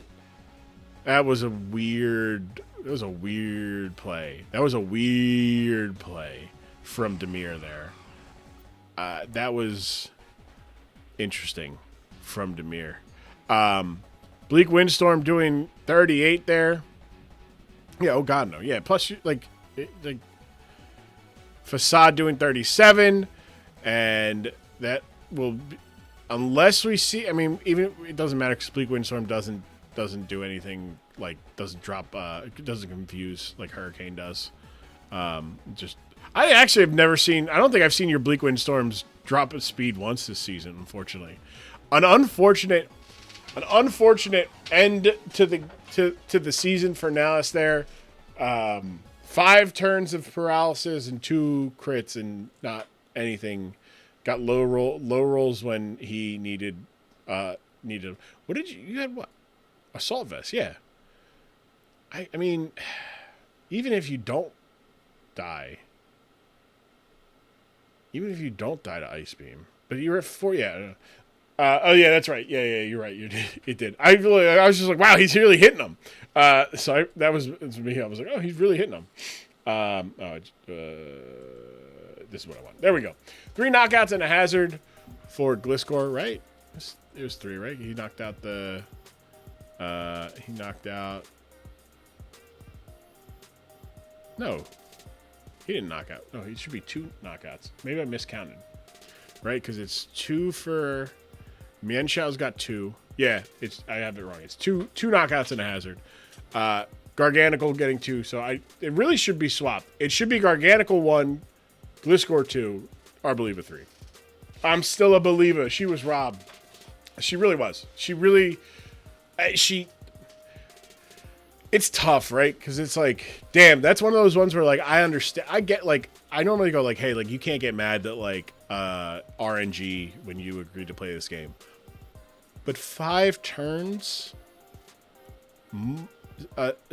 meaningful low rolls and no crits, and then you get crit like in like points where you really wouldn't like to. Oh yes, I mean look, you can. You're right. I understand. We've had this conversation plenty of times. But that's Cybertron level, like just poor, like the bad rolls, which Cybertron deserved to miss those Thunder Waves. You did not. You deserved a crit or not to lose back to back. At least not back to back turns at the very end. Dude, there. I had a chance to win that game with Arboliva despite playing 5 less turns of Pokemon than my opponents. Like that's the thing is he had nothing for Arboliva. Even like he just couldn't. He wouldn't have been able to I'm just. It would have been like it would have basically come down to like hoping that like +1 special attack Greninja can kill, like sweep the team and have enough health left over to do it. If I get the roll on Garganackle or not paralyzed the turn the Mienshao switches in, Mienshao takes potentially 1 shot and then otherwise is taking enough damage that Life Orb will kill it. And then I have to worry about a Gliscor, which is a potential problem, whatever. But like I have Light Screen up because I took that turn off to do that. Yep. I just keep spamming Giga Drain, and I have to break through paralysis every time. I get that, but even still, the max damage that this Greninja is doing to me before getting +1, which it wouldn't be getting +1 because it's coming in and it wouldn't be at Battle Bond yet, is 46 or like 49% without Light Screen up. So I have so much HP to work with, but I just lose 5 turns of my game. Yeah, you were losing the back-to-back ones are the killer. That's where it's like, and I say this to somebody who like in 3 straight games I switched a Pokemon into an Ice Beam and got froze on the turn I switched in. So like I get like, man, like that's a lot of bad luck happening at one time. But that's a lot of bad luck happening at one time. And Demir and I are of the same mindset that like paralysis does not need to have that chance to not move. It would be fine as just speed control. That's true. Yeah, I think. And that chance to not move just is. It's not like any of the other RNG. The only one close to it is Freeze, but Freeze is purposefully very low chances and also seldomly put onto new moves. Right. Because it's just like, oh, and also there are ways to play around Freeze. Like, if you're worried about Freeze, you can switch in your Fire type, because like a good handful of Fire type attacks will thaw your frozen Pokemon. Right. Hell, you can even, what is it? I learned recently that apparently there is no Freeze chance on Sun moves if the sun is out. Oh, yep. Which is, like, there are ways to play around Freeze. We all kneel. There are no ways to play around paralysis just taking a turn away 25% of the time. Yeah, no, unfortunately there's not. Lando says, we all kneel to RNG. GG's, though, that was weirdly close with the lack of turns. And it was. Like, that's the thing, is like, yes, it's saying. Like, yes, it is, it was a 3-0 game. Right? Yeah. because it was. I think so. Yeah. So this graphic is. Oh, you know what? I know what happened here. I fixed it and then didn't fix this. Also, why does this keep stopping? What the fuck? What is it? All right. Well. Now this. I don't want to trip you up anymore. With and whatnot. It's also getting late, and I want to get this last one out. Yeah, absolutely. But what a season! I know it didn't end as you wanted it to, right? 4-1 start. I think you were in first place at the halfway point. But hell of a season with the big numbers. Like, how do you feel about the season you had? With a team that you largely kind of just built around the idea of, like, just give me the Pokemon with the highest individual stats. So I drafted this team with the idea of it being like, I'm going to just like meme with this team and like pick the big numbers, except for Regirock. Rest in peace. Rest in piss, Corn Man. Damn. But I drafted because I was also drafting the Shitmons League for the Winter Wild Card at the time. And I was just like, okay, I'm going to take that one seriously because it's a completely new format and I've never done it before. And I'm going to take this one. It's the Dork Side Pokemon League. I'm going to do the dorky thing. And then I did pretty well at the start. I was like, oh my god, maybe I do take this a little more seriously. And then immediately lost. I immediately went 1-4 to end my season. And I was not having fun. And like, no, you did nothing wrong. Nobody else did anything wrong. But this season alone is making me think I need to take a break from this. Yeah, I think that was a lot. I know Sky took a step back because he's like, I'm just burnt out. And I think a lot of people generally were, because it's like a combination of it's another year of this. Oh, hey, Champions is coming. Cool. But also like another year of Gen 9 being the most recent. Like, you know, like, do we have ways of like actually, do we have ways of actually making it like good? No, you know, like, but yeah, it's there's a lot of hope being put on Champions, and I think with the fact that Champions is like, we're here for VGC, which is what we officially care about. Like, I don't know what y'all are talking about over there. And everyone's my like, buddies are all. I have more than one friend right now who has been like trying to put together as much of a living dex or like shiny hunting stuff for Pokemon Champions to transfer right away and all of this stuff. And I have just been sitting here like I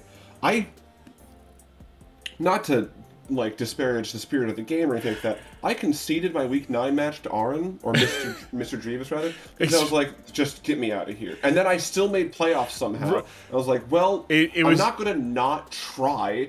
Right. I was sitting there, I was like, damn, like, because I knew you were like sitting, like being in like, you were in a burnout mode. And then like, you're like, hey, like, I'm just gonna give it to Aaron. I'm like, okay, cool. And I'm like looking at the thing. I'm like, fuck. I was like, now let's quit.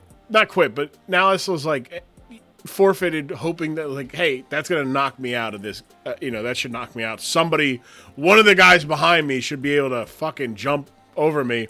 And I think Hob. Perfect world. Yeah, and I think because you had the tiebreaker over Hob, is what it came down to. Hob, I forget. Well, no, I'm sorry, no. Hob had a -9 differential. No, so what it came... I don't know how big numbers ended with a completely even score and even differential. It's very funny. That's so funny. So you had the time... The 4 games that you won were very like, they... The only tiebreaker that mattered was the one over Cornman. Like, there was a chance that you could have been in, like, 4th or 5th if you had won both... of your Week 10, or your Week 9 and Week 10 game. Yeah. But... And here's the thing. I lost to Demir the first time, because I screwed up. I legitimately, you can go back and look at that game. I don't expect you to right now.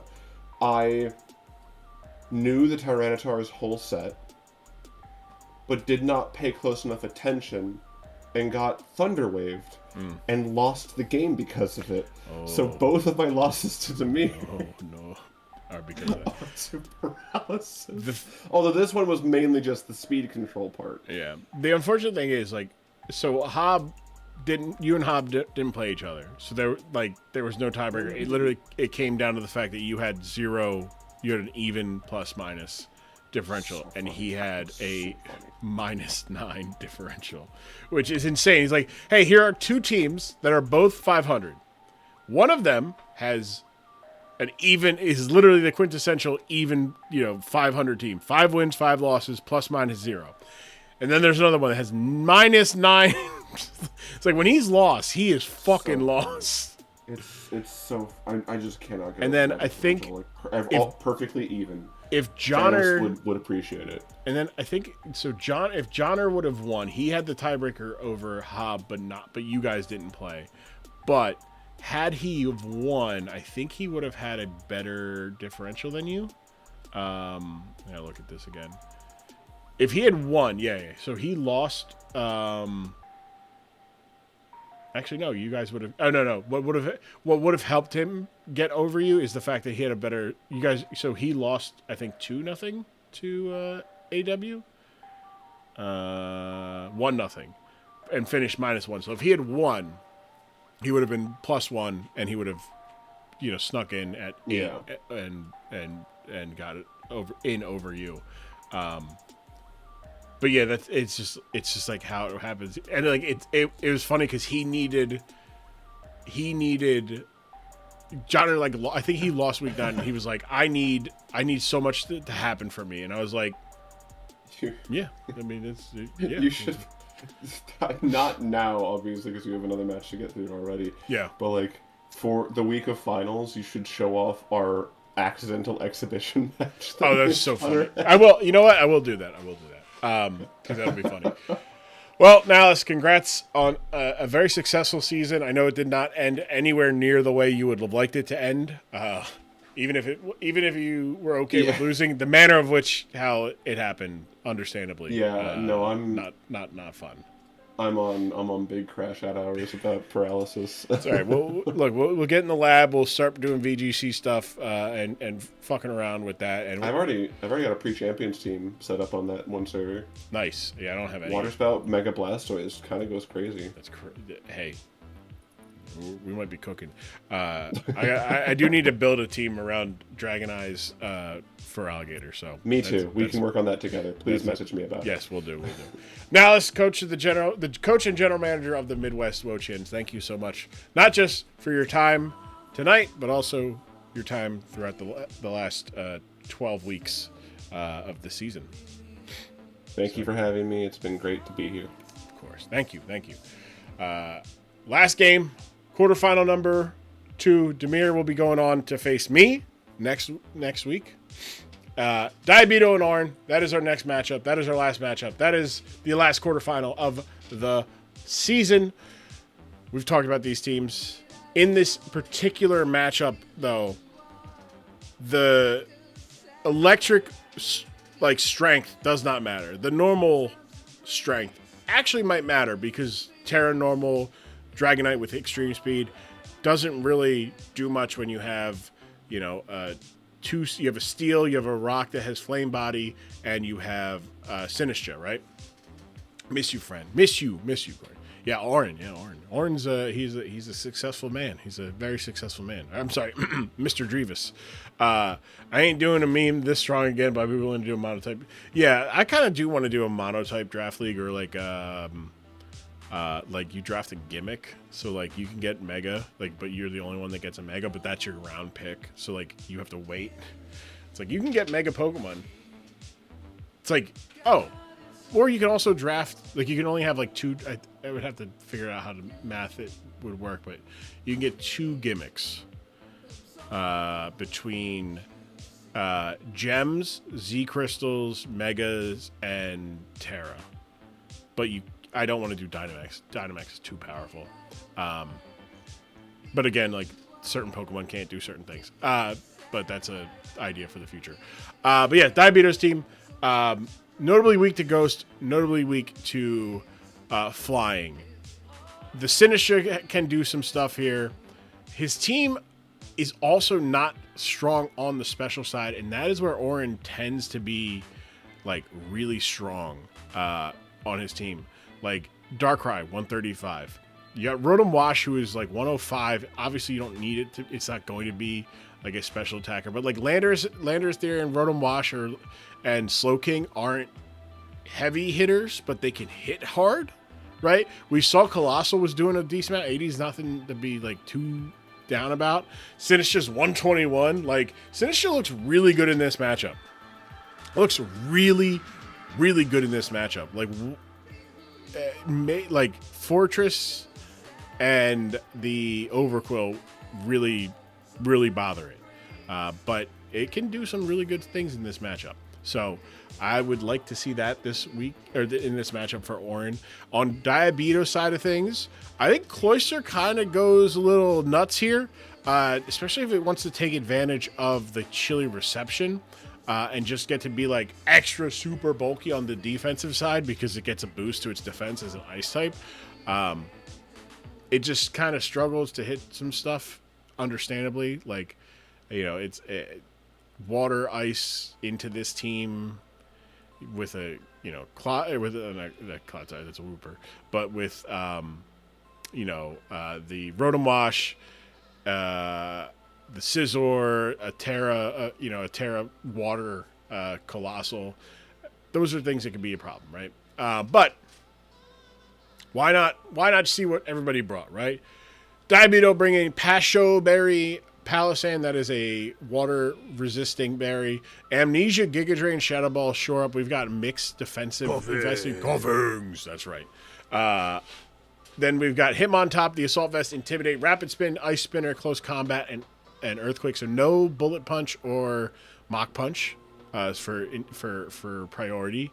I do like that. We're going for a lot of attack investment, though. A lot of attack investment. We're saying we're doing some damage. This guy doing some damage. Dragonite, Terra Dragon, Multi-Scale, Dragon Dance, Fire Punch, Dragon Claw, and Ice Spinner. So interesting to go for the Terra Dragon so that you can double up your Dragon type moves, but not going for Outrage when there's not there is a Steel type. But there's not a Fairy type naturally. Of course, Colossal can go to Fairy, or I guess also Frostmoth could go Fairy. I mean, even Palmot could go Fairy. Wouldn't be that bad. Heavy Duty Boots on the Volcarona. Again, substitute Quiver Dance, Flamethrower. Now Giga Drain. So we got something for like a Terra Water, or just a non-Terra Fire, non-Terra Grass, Colossal. We got Heavy Duty Boots. Everyone's got boots. 3 boots. New boot goofing. Who dis? Calm Mind, Luster Purge, Draco, and Ice Beam on Latios. I like that a lot. That's going to do some damage. And again, this is the thing where like Diabetes team has like multiple 110 Pokemon, but this weird, like everyone's got like a 120 Pokemon that just goes, yeah, I don't care about that. Like 120 used to be the benchmark, or 110 used to be the benchmark, and it sounds like, hey, can you get to like 115 for me, guy? Like, can I get an extra thing? That said, still fast enough to deal with the majority of this team. Like Scarf on like Rotom or Scarf on Landorus, and that's probably about it. And obviously you have the priority from Bullet Punch from Scizor that also is annoying, but like just hey, Dragon Dance solves that. Quiver Dance solves the issue with the Darkrai, and then Overquill with Black Sludge with Intimidate. So a lot of intimidating going on. A lot of saying no, fuck you, Scizor. I don't care. Maybe not as much to the Landorus with Overquill, but definitely with these two against Scizor, absolutely. Barbarage, Spikes, Crunch, and Toxic like that with the defense. Said, no, I don't need that for it. Fuck that. I don't want that. I don't want that for it. Get it away from me. I understand. I get it. It doesn't look pretty. What does it do? What are you going to do? Put it in attack? What do you fucking do? Spikes and Toxic really take advantage of the fact that like you need to get the Colossal in to spin reliably. Now, Scizor can also defog, but it's kind of a waste of a move. Now, I've done it before, but that was strategically so I could do that against a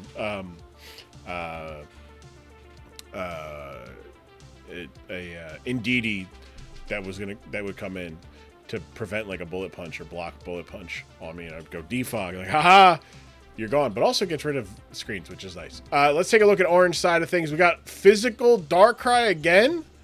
This is the same. No, it can't be because he said train car. It wasn't train car last time.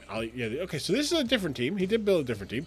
Train car, Assault Vest, Fit Terra Fairy. There it is. Terra Blast, Power Gem, Flamethrower.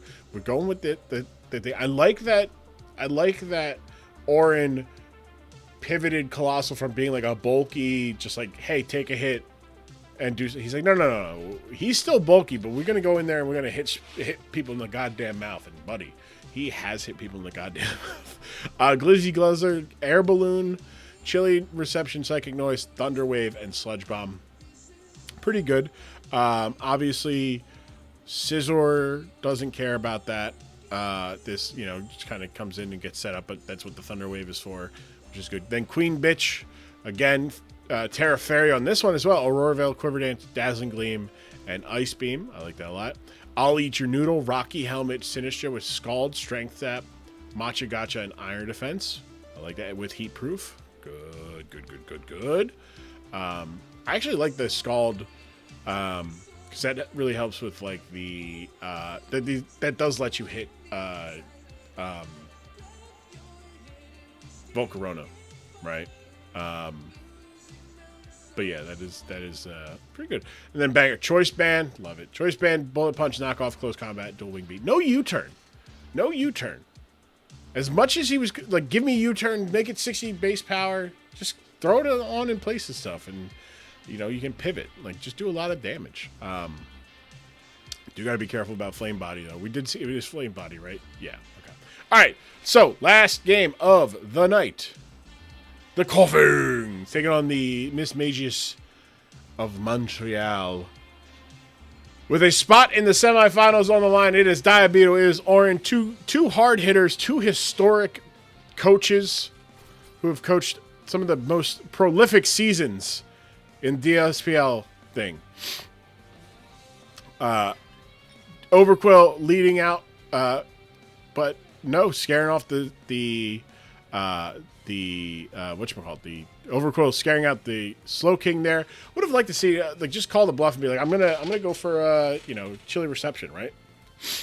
Toxic onto the Sinistra is like really, or I should say Sinistra into the Overquill is an interesting call there. I feel because I don't know what's going on here. Very confused. Matcha Gotcha might get the burn here. That wouldn't be bad, getting a burn. There is the burn. That is nice. Overquill does have a pretty decent matchup here, especially when you have two potential Fairy-type Pokemon. But, I mean, Scizor wouldn't be bad to bring out there. Volcarona coming out, though. Volcarona now very much likes what it sees. Very unfortunate turn there from Orin as he switched out the same time that Beto did. Beto switching out into Volcarona at the same time. Flamethrower, though, great switch in. Train Car going to be able to eat that. Num. And we will see Palossand come on out. Palossand does not want to take Power Gem, doing 14% here. Now, it is Terra Fairy. You are kind of stuck here with Palossand versus this team, as it could go for a Shadow Ball, expecting to switch into Sinistra, but the Train Car does get the Terra, does do decent damage there, and gets the burn. Woo-wee! That's two burns there. Not that it's going to matter. Palossand does have special attacks and does have Shore Up here, but it is going to go for the just go for the chip there. Get another 15 there on Train Car. Very important there, as the Colossal gets the first knockout of the game for the Montreal Miss Magius, which will bring out Latios, who Latios does can go for a Luster Purge here, but goes for the Calm Mind instead, as the Colossal stays in and goes for the Terra Blast. Big damage, 49% damage into the Latios. Train Car going to take the Luster Purge that does not get the kill. That Assault Vest and that Natural Bulk and a big almost... Whoo! Latios being thankful that it did not die there. That would have been one of those ones where Cornman would go, yeah, that's why I draft that guy. That's my guy. You know, Cornman back at Bloodline HQ being like, he's a hooper. He's a hooper. But in comes the Scizor here, and this is where I would like to have a U-turn. This is where I would like to have a U-turn a little bit there. But understandable as to just take the kill and worry about it. You got the choice band here. But Volcarona is going to come in and is going to get set up for free. In comes Slowking now. Slowking does have something for this. Does have Psychic Noise for the substitute. Air Balloon is popped, but that is a lot of damage. That is a lot of damage. As Volcarona goes for the substitute, says, I can go in front of you. You're not scaring me. Thunder Wave does not go through the substitute. That is unfortunate. But the Psychic Noise, at the very least, can do a little bit of chip here. Unfortunately, though, that does also, again, mean that the substitute will still be up. As the Glizzy Guzzler goes for the chilly reception, which will bring in the Frostmoth, who does have Ice Scales. But as we talked about last time with the Iron Moth, it is weak. Quad weak to Fire type. And, buddy, that Flamethrower is going to fucking nuke that goddamn Moth. Would have probably liked to save the Terra Fairy. But both captains are down. As the snow is falling down, Slowking comes back out. We'll take a little bit of chip from the spikes there. As the Glizzy Guzzler going to take 47. Golly. Psychic Noise would be nice here, but it goes for the Sludge Bomb. Probably not the wrong move, just because you do got to break the substitute. But at +1, Volcarona is going to be faster than everything. Sinistra is toxic, is going to come in, takes damage from the spikes, is going to take this. Oh, no, Quiver Dance goes up again. So now the Volcarona will be faster than everything. That could potentially be on the other side of it. Diabeto positioning is Volcarona into a very certain win. Flamethrower does get the kill. And that is going to probably be the game. Short of a insane play with bringing in Slowking to get health, but at +1, we saw +1 do about 40. So +2 is going to do definitely more than that. Probably should have just swapped out and sacrificed the Scizor. But unfortunately, not in a place where can get the kills here. Scizor comes out. Scizor probably going to go for the Bullet Punch, if I had to guess there, to break the substitute. I don't know if it does. It does break the substitute. But the Flamethrower is going to absolutely kill. Yep. That's going to be it.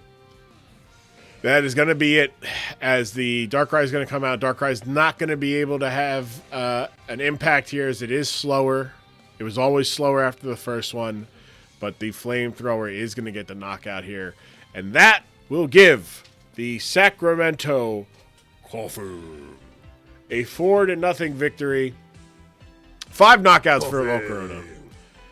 Volcarona saying, "Hey, Dive, can I have my locker room back? Can I have my locker back?" And we'll ask Diabeto if he did get if the guy did get his locker back. But a real bounce back performance from Volcarona specifically, but a very good win by Sacramento. That was a tough opponent, no matter how it played out. It just so happened that the Volcarona was able to really, once the Colossal was gone, especially after the Terra, it was curtains for the Miss Mages. But hats off to Orin, Mr. Drevis, for taking a team that his wife said, "Hey, I like those Pokemon," and he was like, "Hey, this team is pretty good," and it was a pretty good team. I know he finished 6-4. It took him a little bit to get settled back in with the new team, but 6-4 finishing the season. I believe that gives Orin 5 straight seasons of winning winning GMing. Like I don't think he's ever had a losing season. Where's my league history sheet here so I can look at this real quick? I'm pretty sure he's never had a losing season, which is pretty good. Yeah, he's never had a losing season. He's made playoffs. He's missed playoffs once though. He did miss playoffs once, but pretty good for somebody who is not really born of the ilk of competitive Pokemon grinding and whatnot. Like he knows his stuff, but like there's a little bit. He said it himself. I don't know too much, but I'm in it, and he is in it. Way to go! Now, speaking of somebody who said, "Hey, let me get back into this. Let me get back into this game, the game that I love, the game that they tried to take away from me when they tried to take away the Megas, and they said, no, you can't have Hoopers like Mega Blastoise. And by the way, power creep is a thing, and your beloved Generation 6 Pokemon, kind of doo-doo, man. Nobody really stands out on their own nowadays. He said, okay, but you see that dummy over there? And he pointed to Palisand and the Bramblegasses and the Alolan Golems and all that. He said, I'm back, I'm in. And he's back in the semis. He's back in the semis with video proof this time. Welcome in, following his victory and his advancement into the semifinals, General Manager of the Sacramento Coughing and the coach, Diabito. Welcome.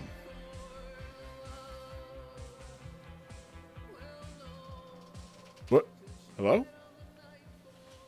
Diabito? Diabito? Uh-oh. Wait, hold on. I'm not hearing you. Yep. I'll have to do the reset. I'll have to reset because I set him up perfectly for it. Let me let me try it again. As I was saying, the general manager of the Sacramento Coughing, the returner to the semifinals with video proof, and maybe he will win a championship with video proof this season. Welcome in, Diabito.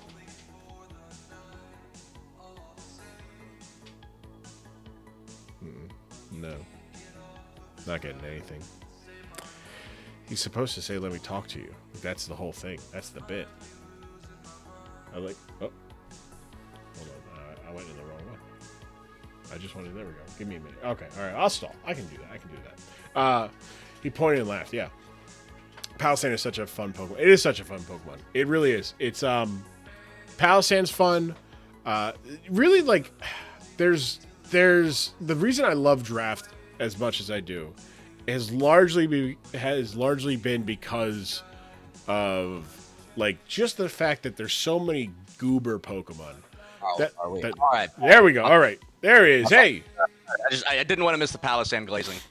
Man, it's in the top 25 in kills this season. That's really what it was. It was just a matter of like. Bitch at 8. Darren Dragon not only has 10 because Palisand's still in the fucking show, dude. I love that thing so much. It is insane. Yeah, like let's see. Because that's at let's see here. We're looking at all-time career stats, and Palisand. I don't think he wasn't really on this list much. He had three. He did have 10 knockouts. It was. And it was my first in the season 2 championship. Yep. When I was playing Hob, he had it, and that season was sick for me. Gouging Fire just kind of won. That thing fucked up Gouge, dude. Like, I'm like, what the fuck is this? So I finally got it on my team for season 4, and it's a bucket. Then this season I've been like, all right, we're gonna get real wacky with it, and that dude, it's so fucking good. Just give it Trick Room. Give it Trick Room, please. It's Ghost Ground. You know how fucking good that is? It's so and it's good. a special attacker? The fact that it lived, like, when it just ate everything that, like, Iron Valiant. And it made me go, like, Iron Valiant, like, I was on your side for the majority of this season, even though you weren't, like, coming, like, you were just coming in the clutch. Like, you're the closer. You're Robert Horry. Like, he just comes in, he closes out the game. Awesome, Like, I don't need you to pitch 8 innings, but that one inning, I need 9 pitches, and they all gotta be strikes. And then I'm watching him like just struggle to kill a fucking Bramblegas that's not like invested fully in special defense. I'm like, yeah, no, it didn't. Brother, what the fuck? That week. I was like, what the fuck are you doing? I couldn't believe it either. I was like, hold on, I might win. And then the crit, I didn't know it was Bandit Dawn fan, but after the crit, I was like, I think I just did it. I think I just accidentally won. It was insane. It was absolutely insane that that I allowed that to, like, I should have been like, no, we're redoing this. Like, I don't care if I lose this game. We're redoing this one. They don't know about the amnesia passive buried Patek. No, just make an unkillable Palisade, man. It's a fucking demon. It is. Unfortunately, scary. here he didn't bring the Rotom. So no. Like when I just kind of left it in versus Colossal, it was like, well, you're blocking spin. Frostmoth can just win the game if it comes in on you, so I don't want to keep you alive. So we're just gonna hope for a Spinef drop. And I didn't get it, but it blocked spin. And then I kind of had the second spin blocker in that it was weak to Terra Blast. So I was like, listen, I'll let this die if it stops you from spinning, because I had nothing to fucking kill that thing. It was like it's one of those ones where, like, even when I was watching, like, I'm watching it now, like, I watched it before, I'm like, hey, after that first one, after it gets set up, just swap out, because like I'm looking at Aaron, I'm like, even at +1, you're gonna he can't click a fire move, so scissor, you just go into scissor and get the bullet punch kill. Yeah, that was I get colossal tearing. It did it in the first match. It really fucked me up because he doesn't have a natural fairy type, and I just wanted to spam dragon moves, and that thing just kind of cucked me for the entire game. So I saw it, like, as soon as it teared, I was like, all right, but if we get this thing out, we don't just lose to Frostmoth. I forgot it was on his team. Like, we loaded it in, I was like, oh, you have a Frostmoth. Oh yeah, you have and that it thing. can Terra. That's you're like sitting there like, oh, shit. But then, you know, no, that was not great news. No, so I was like, all right, we need to try to get, like, and as soon as Colossal was gone, Volk just won. Oh yeah. Oh, like, it was. You 100%. talked about the special attackers, and his team is a lot of special attackers. And then the thing that his entire bloodline dies to Ember.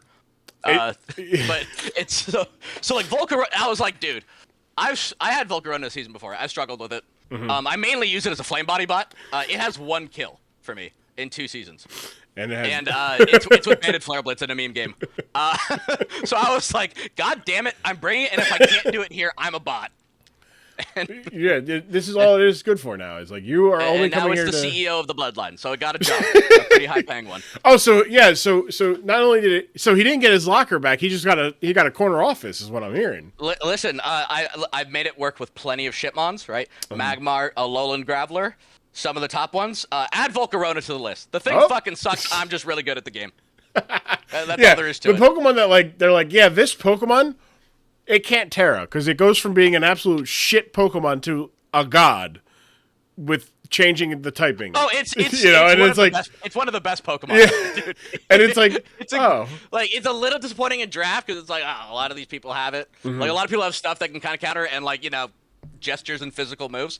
Like, it has its clear weaknesses in draft, but, like, you do have to prep for it, because it's still a fucking Volcarona, dude. It's insane. And, like, I thought you did in this matchup a really good job of, like, from the onset. Like I said, like, I would have personally, like, I would have been like, look, I can live a crunch. Like, you're not leading, like, choice band. You're not leading choice band Overquill. So, like, I'm not against a team with not with a team with, like, I can either set up hazards with, like, without tearing the Colossal, or I just switch in and you get burned and then you're screwed. So just go for a chilly reception, and then this way, you know, you can at least, like, position yourself a little bit better. And then go, like, I think Oren, if I could talk to him, he's reading, which is good. Reading is good. If he could go back, I don't think he sends out the Sinistra against the Overquill, and, like, I think this is a game where, like, Landers should have come. And just, it didn't. And I think he paid for it. Even if it wasn't like, you just go special attacker and you just go, like, all right, cool, I'll just go Earth Power, Sludge Bomb. And, like, I mean, you could go Weather Ball, even. Like, you got the Ice type, and you're like, oh, cool, I'm going to launch an ice ball at you, at your forehead. Like, it's like, oh, GG's. But, yeah, this Volcarona, man, I'm looking at this insane. Like, I was watching it, I was like, I don't think he can. Yeah, he can't break through this. The thing that would have broken through this is gone, and yeah, Just really good. Great call to go for the second quiver dance, by the way, to just ensure that you didn't get got by scarf. Like a scarf. Yeah, scarf flinching issues. Big fan of Scarf Darkrai this year, and I knew I'd needed. I would always need 2 if I wasn't behind a sub. I just brought the sub because last time he just came in and toxicked my Volcarona, and then it just didn't fucking do anything. He tried. So I'm like, all right, I gotta get the game plan now. We're just gonna click sub. Yeah, he tried it again with the Thunder Wave, which would have probably even been. I mean, well, we saw with Nalus how like debilitating that can be. Like it could have really ruined everything for Volcarona, and Volcarona is now homeless. But no, now he's got a job. He's got his corner suite, and he's going to be forever in the Bloodline Hall of Fame that you guys are working on building right off of I-5. Great plot of land you got for it too. You're going to be taking on You're taking on AW. How does it feel that like you can guarantee that a bloodline will be in the championship, but you can't guarantee that the bloodline will win the championship? Like, is it kind of like bittersweet where you're like, all right, well, we got to knock each other out, but I know the other guy's going to go in there and probably win, versus like, we'll see you in the finals, kid. Like, we'll dance on the graves of everyone on their way, and then, give it our all. Like, I don't know. I'm trying to think of like a championship meme off would be insane. No, but also like it would be insane. In the final we might, because like the fuck are you gonna do? There's nothing after this. Right. This one, it's congratulations. We're now playing a third place game. It's gonna be a real battle. Yeah. Both of us we're also just kind of burned out. The end of the playoffs is just all right. Who takes 6 minutes instead of 5 to build a team? It is. So that's who's gonna win. But it has been very honestly. It might be kind of better. Like, we've had Bloodline finals before. They fucking suck. It's like we've won against like someone else, and then you can come back and be like hyped with the boys, and it's really sick. And then like you play each other, and it's like, fuck. Well. Not happy for you, but like this fucking sucks. Yeah, you're like, this is horrible. So I mean, ideally one of us in the finals for like the most fun after. But then again, we also would have to win it. Right. That's an important part. Like, I don't want to act like I'm leaving out. Yeah, no, we still have to win the match. It is. We might just do this over rock paper scissors. We both love our low tier league teams, so it's like, all right, buddy. They are. Go get them, Tiger. I did look at them. Alolan Golem calcs to do. I did finally get a chance to look at them, and I'm just sitting there, I'm like, yeah, I'm glad I didn't have the time to join this, because I would have been like lost in the sauce of like, yo, guys, look at this shit that I just cooked up. Like, look at this. Dude, it's. I saw Burger's back, and I said, wait a second, I know that logo. Like, yeah, we've done a low tier league before, and they had like Dozo, Gargan, Aloe there, and it's like, what the fuck are we doing? Those aren't low tier. So we really like kind of put and mostly like less of the defensive like, listen, buddy, you're gonna have to hold an Eviolite. Like, we're here for the hoopers. Right. But yeah, so we think we really designed it like well in a way where it's like there's like a good amount of top threats for like the 2-1 and stuff like that, right? Mm-hmm. And like pretty good in 2, but like you can't just draft defense and be a pussy. No, like, we're gonna make you hoop. Yeah, like you gotta do. You can do. You're not limiting the amount of Eviolites per team, right? Like you can still have like. Absolutely not. No. Yeah. No, Okay. That would. Yeah. No. There's no. I saw a couple of people who were like, if we do a low tier again, like we're gonna make it so that like it limits how many. Like you can only have one Eviolite user on the team at one time. Like like you can only bring one Eviolite Pokemon per battle. And I was like, I get that. We were pretty. Yeah.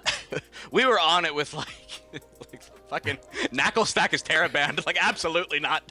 Yeah, we're not doing. Fuck out of here with that. We're not dealing with that. No, thank you. That's yeah. I'm looking forward to the BPL, the low tier Shipmon league that you guys got cooking. Maybe depending on time and whatnot, maybe I'm just like, hey, like, You guys need somebody to broadcast those games? Let's do it. That'd be sick. But it might just be similar, more of a simpler, just broadcast and just like, hey, here's a watch along versus. Listen. So here's what you do. You do one, and then you cancel streams because every year you've canceled streams, I've won a championship. So you just do one. That's what. Cancel the stream. That right. So that was where I was going to go with. Right. That's where I was going with here. In that I was going to ask, do you want me to stream next week or not? Because if I do stream, if I say right now that I plan on streaming, it's like 75% chance you don't win the championship. But if I go, I might stream, guys. We'll see how it is, and I end up canceling. You're 100% guaranteed to win. Like it's just how it is. Listen, I know. Last year was the anomaly, but 2 years ago the anomaly. But I told you, man. Like we're real over it. Please have the streams; they're fun. Yeah, no, I appreciate it. I wanted to stream. It was just like, all right, cool. Like, do I have 2 hours to do? Like, I made it so that I could do all the fun graphic stuff very quickly. Like, I did a majority of them today before stream.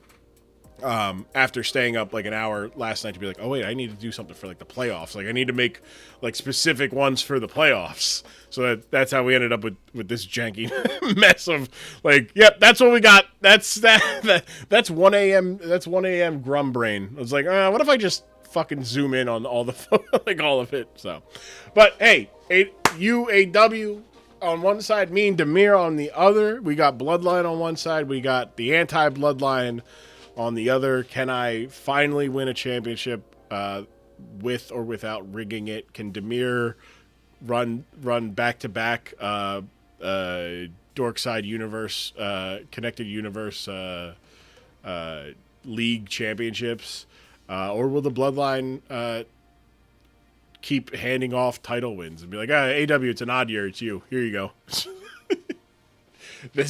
That is a janky man. Look at this. It makes no sense. I can't tell what's going on here. This is awful. It's truly awful. Look at this delicious. This is what it used to look like. This is what it normally looks like when it fucking works. I don't know why that's not working, but either way, I don't know. Yeah, it should like automatically restart every time. I don't know it. Yeah. Yeah.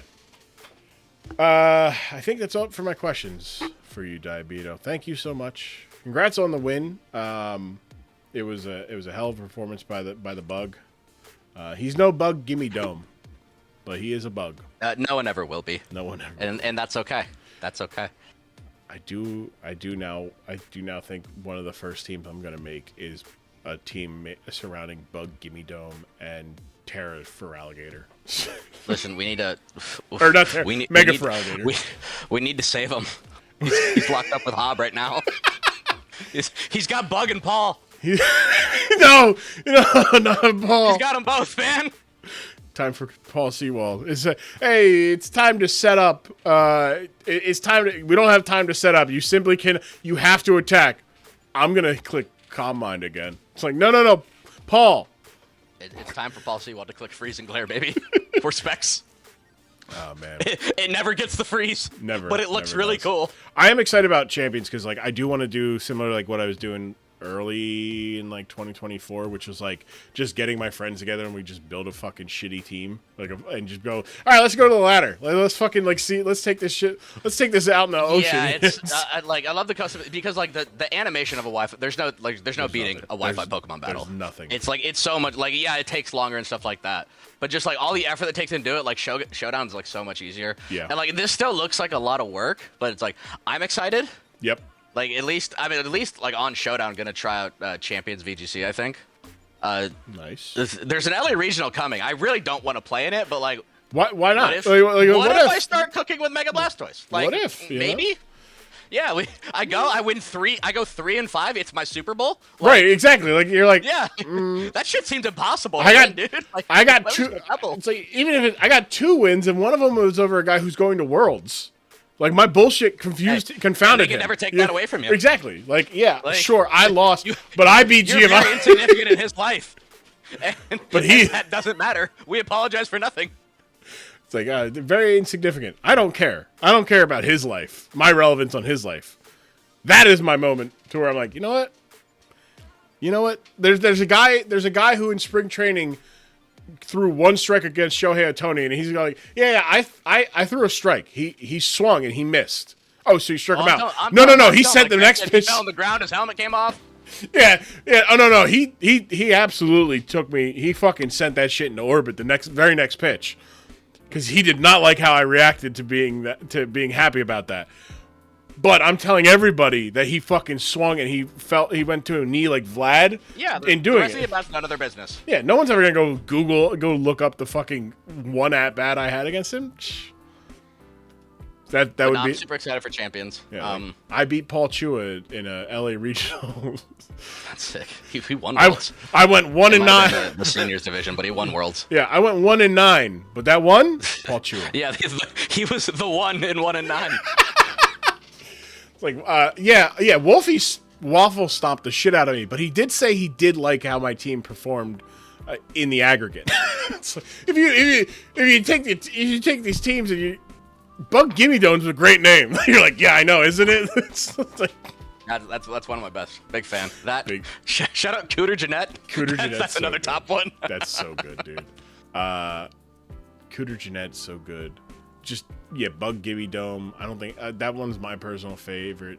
But just calling Galarian Articuno Paul Seawald is just good too. You're like, that started. So now it's a running bit with my teams where every flying type is a reliever.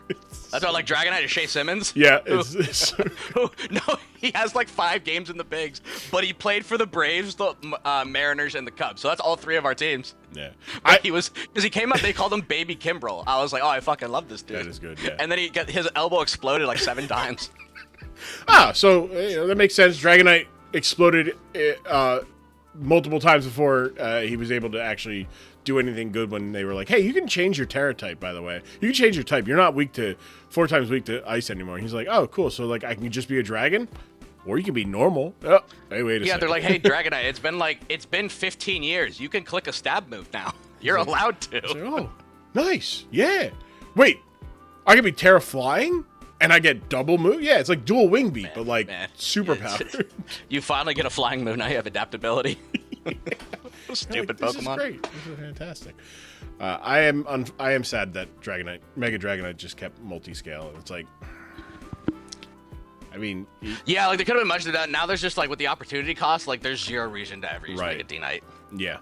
It's like, damn, if I lead with it, cool. If I don't lead with it, fuck.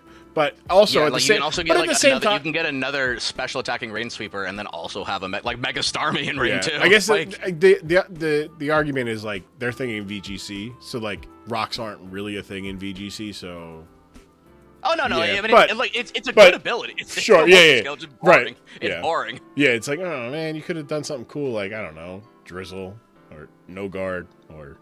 Like, I don't know, something cool, I guess. Something amazing, I guess. They were never going to give it Air Late because of Mega Ments, but, like, man. Yeah, no, that would have been flying type extreme speed. Oh, my God.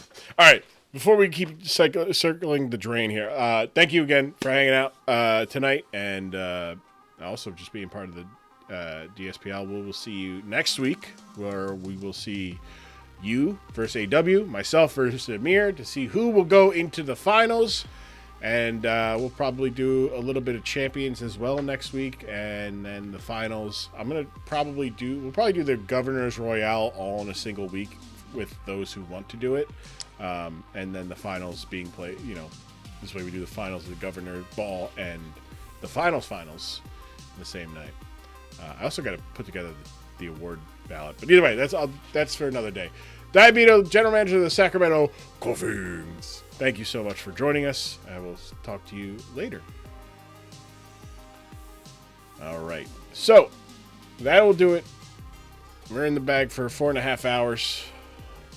I did go over about 20 minutes what I would have liked to do it. And I did start an hour later than I would have liked. But it's all good. It's all good. Thank you all for hanging out. I appreciate it. We'll be back next... we might be back Sunday with the... games. We'll see. We might do Monday instead. Not unsure. I will be back later this week with some Pokemon Champions streaming. We'll go off of, we'll see how it feels, and we'll go from there to figure out what we want to do. We'll probably build a team live on stream. That'll be fun with what I've got in the Pokemon Home. Very fun stream. Thank you so much. No, thank you, Lando, for being here and hanging out. Courtney, thank you so much. Garchomp P2. Yep, good times. You're always my star. Thank you. Thank you so much for hanging out, the two of you. It's awesome. It's cool. It's very cool. It's very cool to be like, yeah, like we got like family hanging out in my like this. You know, we're just hanging out. It's pretty cool. It's like, oh yeah, cool. Mom and son watching the same schmuck. That's me. I'm that schmuck. It did. Oh, I was like, oh no, it froze again. Oh, we're good. Thank you all for hanging out. And you know, sticking around while we were doing some moving stuff and other stuff, all that stuff with life, getting married, moving, Katie's health stuff, and all that stuff. So I appreciate it. Very cool schmuck. Yes. Yeah, still schmuck, but very cool. I'll take that. You're my fave schmuck. Schmuckers. Schmuckers jam. Yeah, I'm gonna work on. I wanna incorporate the luchador masks a little bit more for the bits, and whatnot. So we'll do that. I wanna make some fun stuff. I wanna do some fun stuff. I wanna do it all, and because why not? Why not? It's a fun time. It's a fun time. I will see y'all later this week, probably Wednesday. Probably not tomorrow night because I do want to get some sleep. And I've got to go to sleep now, and then I got to wake up, go to work a full day, come home, do some homework, all that stuff. But between now and next time I see you, whether it is Wednesday or sometime else this week or whatever it is, you're someone across you, hey, Grum's still here. Grum's still alive. Hey, he's alive. Wait a second. That's good to see. That's why I didn't change it. It's funny. Either way, why not? It's a funny Pokemon. It is a very funny Pokemon. Top to bottom, the sides, the corners, the back, the front, the inside of my heart. I love you guys. Thank you guys for hanging out. Between now and the next time I see you, do a couple things. Be good to yourselves. Be nice to people around you. Do something kind for a stranger. It can be as easy and as simple as just giving them some space at the grocery store, especially if you got the sniffles. Don't be up in people's shit. And you're like, ugh. Yeah, don't be doing that. Give them space. You know, don't. I'll hold the door open for them. Sneeze into your shoulder. All that stuff. Do that. Be kind. Remember to wash your hands. Speaking of being so, wash your hands, wash your ass, wash your calves, eat your vegetables. I need to do that. Katie, if Katie sees this, she's gonna be like, we're gonna tell people to eat your vegetable. I gotta eat my vegetables. But yeah. And remember, as always, it is not enough to just be tolerant. It is paramount to be anti-intolerance. It's anti-racism, anti-sexism, anti-homophobia, anti-transphobia, anti-bigotry in all of its disgusting and very unpleasant ways. Be loud. Be loud about it too. Just be like, oh, I don't fuck with that. Don't tell Pyre about that last one. That's right. That's right, Lando. Empire, he don't be washing his calves. Don't be a Pyre. Wash your calves. Reach down, scrub them. Yeah, but yeah, be loud about be loud anti-intolerance. Let people know that they are not alone. Let them know that they are not alone, that they have somebody in their life that they can go to, that they can trust to talk to about some of these things that are going on. They're all fucking terrible things going on. And if you look like me, it ain't happening to you. So it's important to be somebody that somebody can talk to when things go not great for them and just in general. I love you guys. I will see you all soon. Love you all very much. It was awesome. See ya.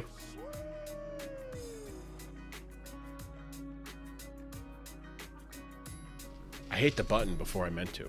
I didn't mean to hit the button. I forgot that I set this up. I set it up incorrect. I set it up and I forgot that it doesn't have the outro because I don't want to have my entire like YouTube stream to get like DCMA'd. So, I love you guys. I'll see you guys real soon. Until then, stay. Mwah.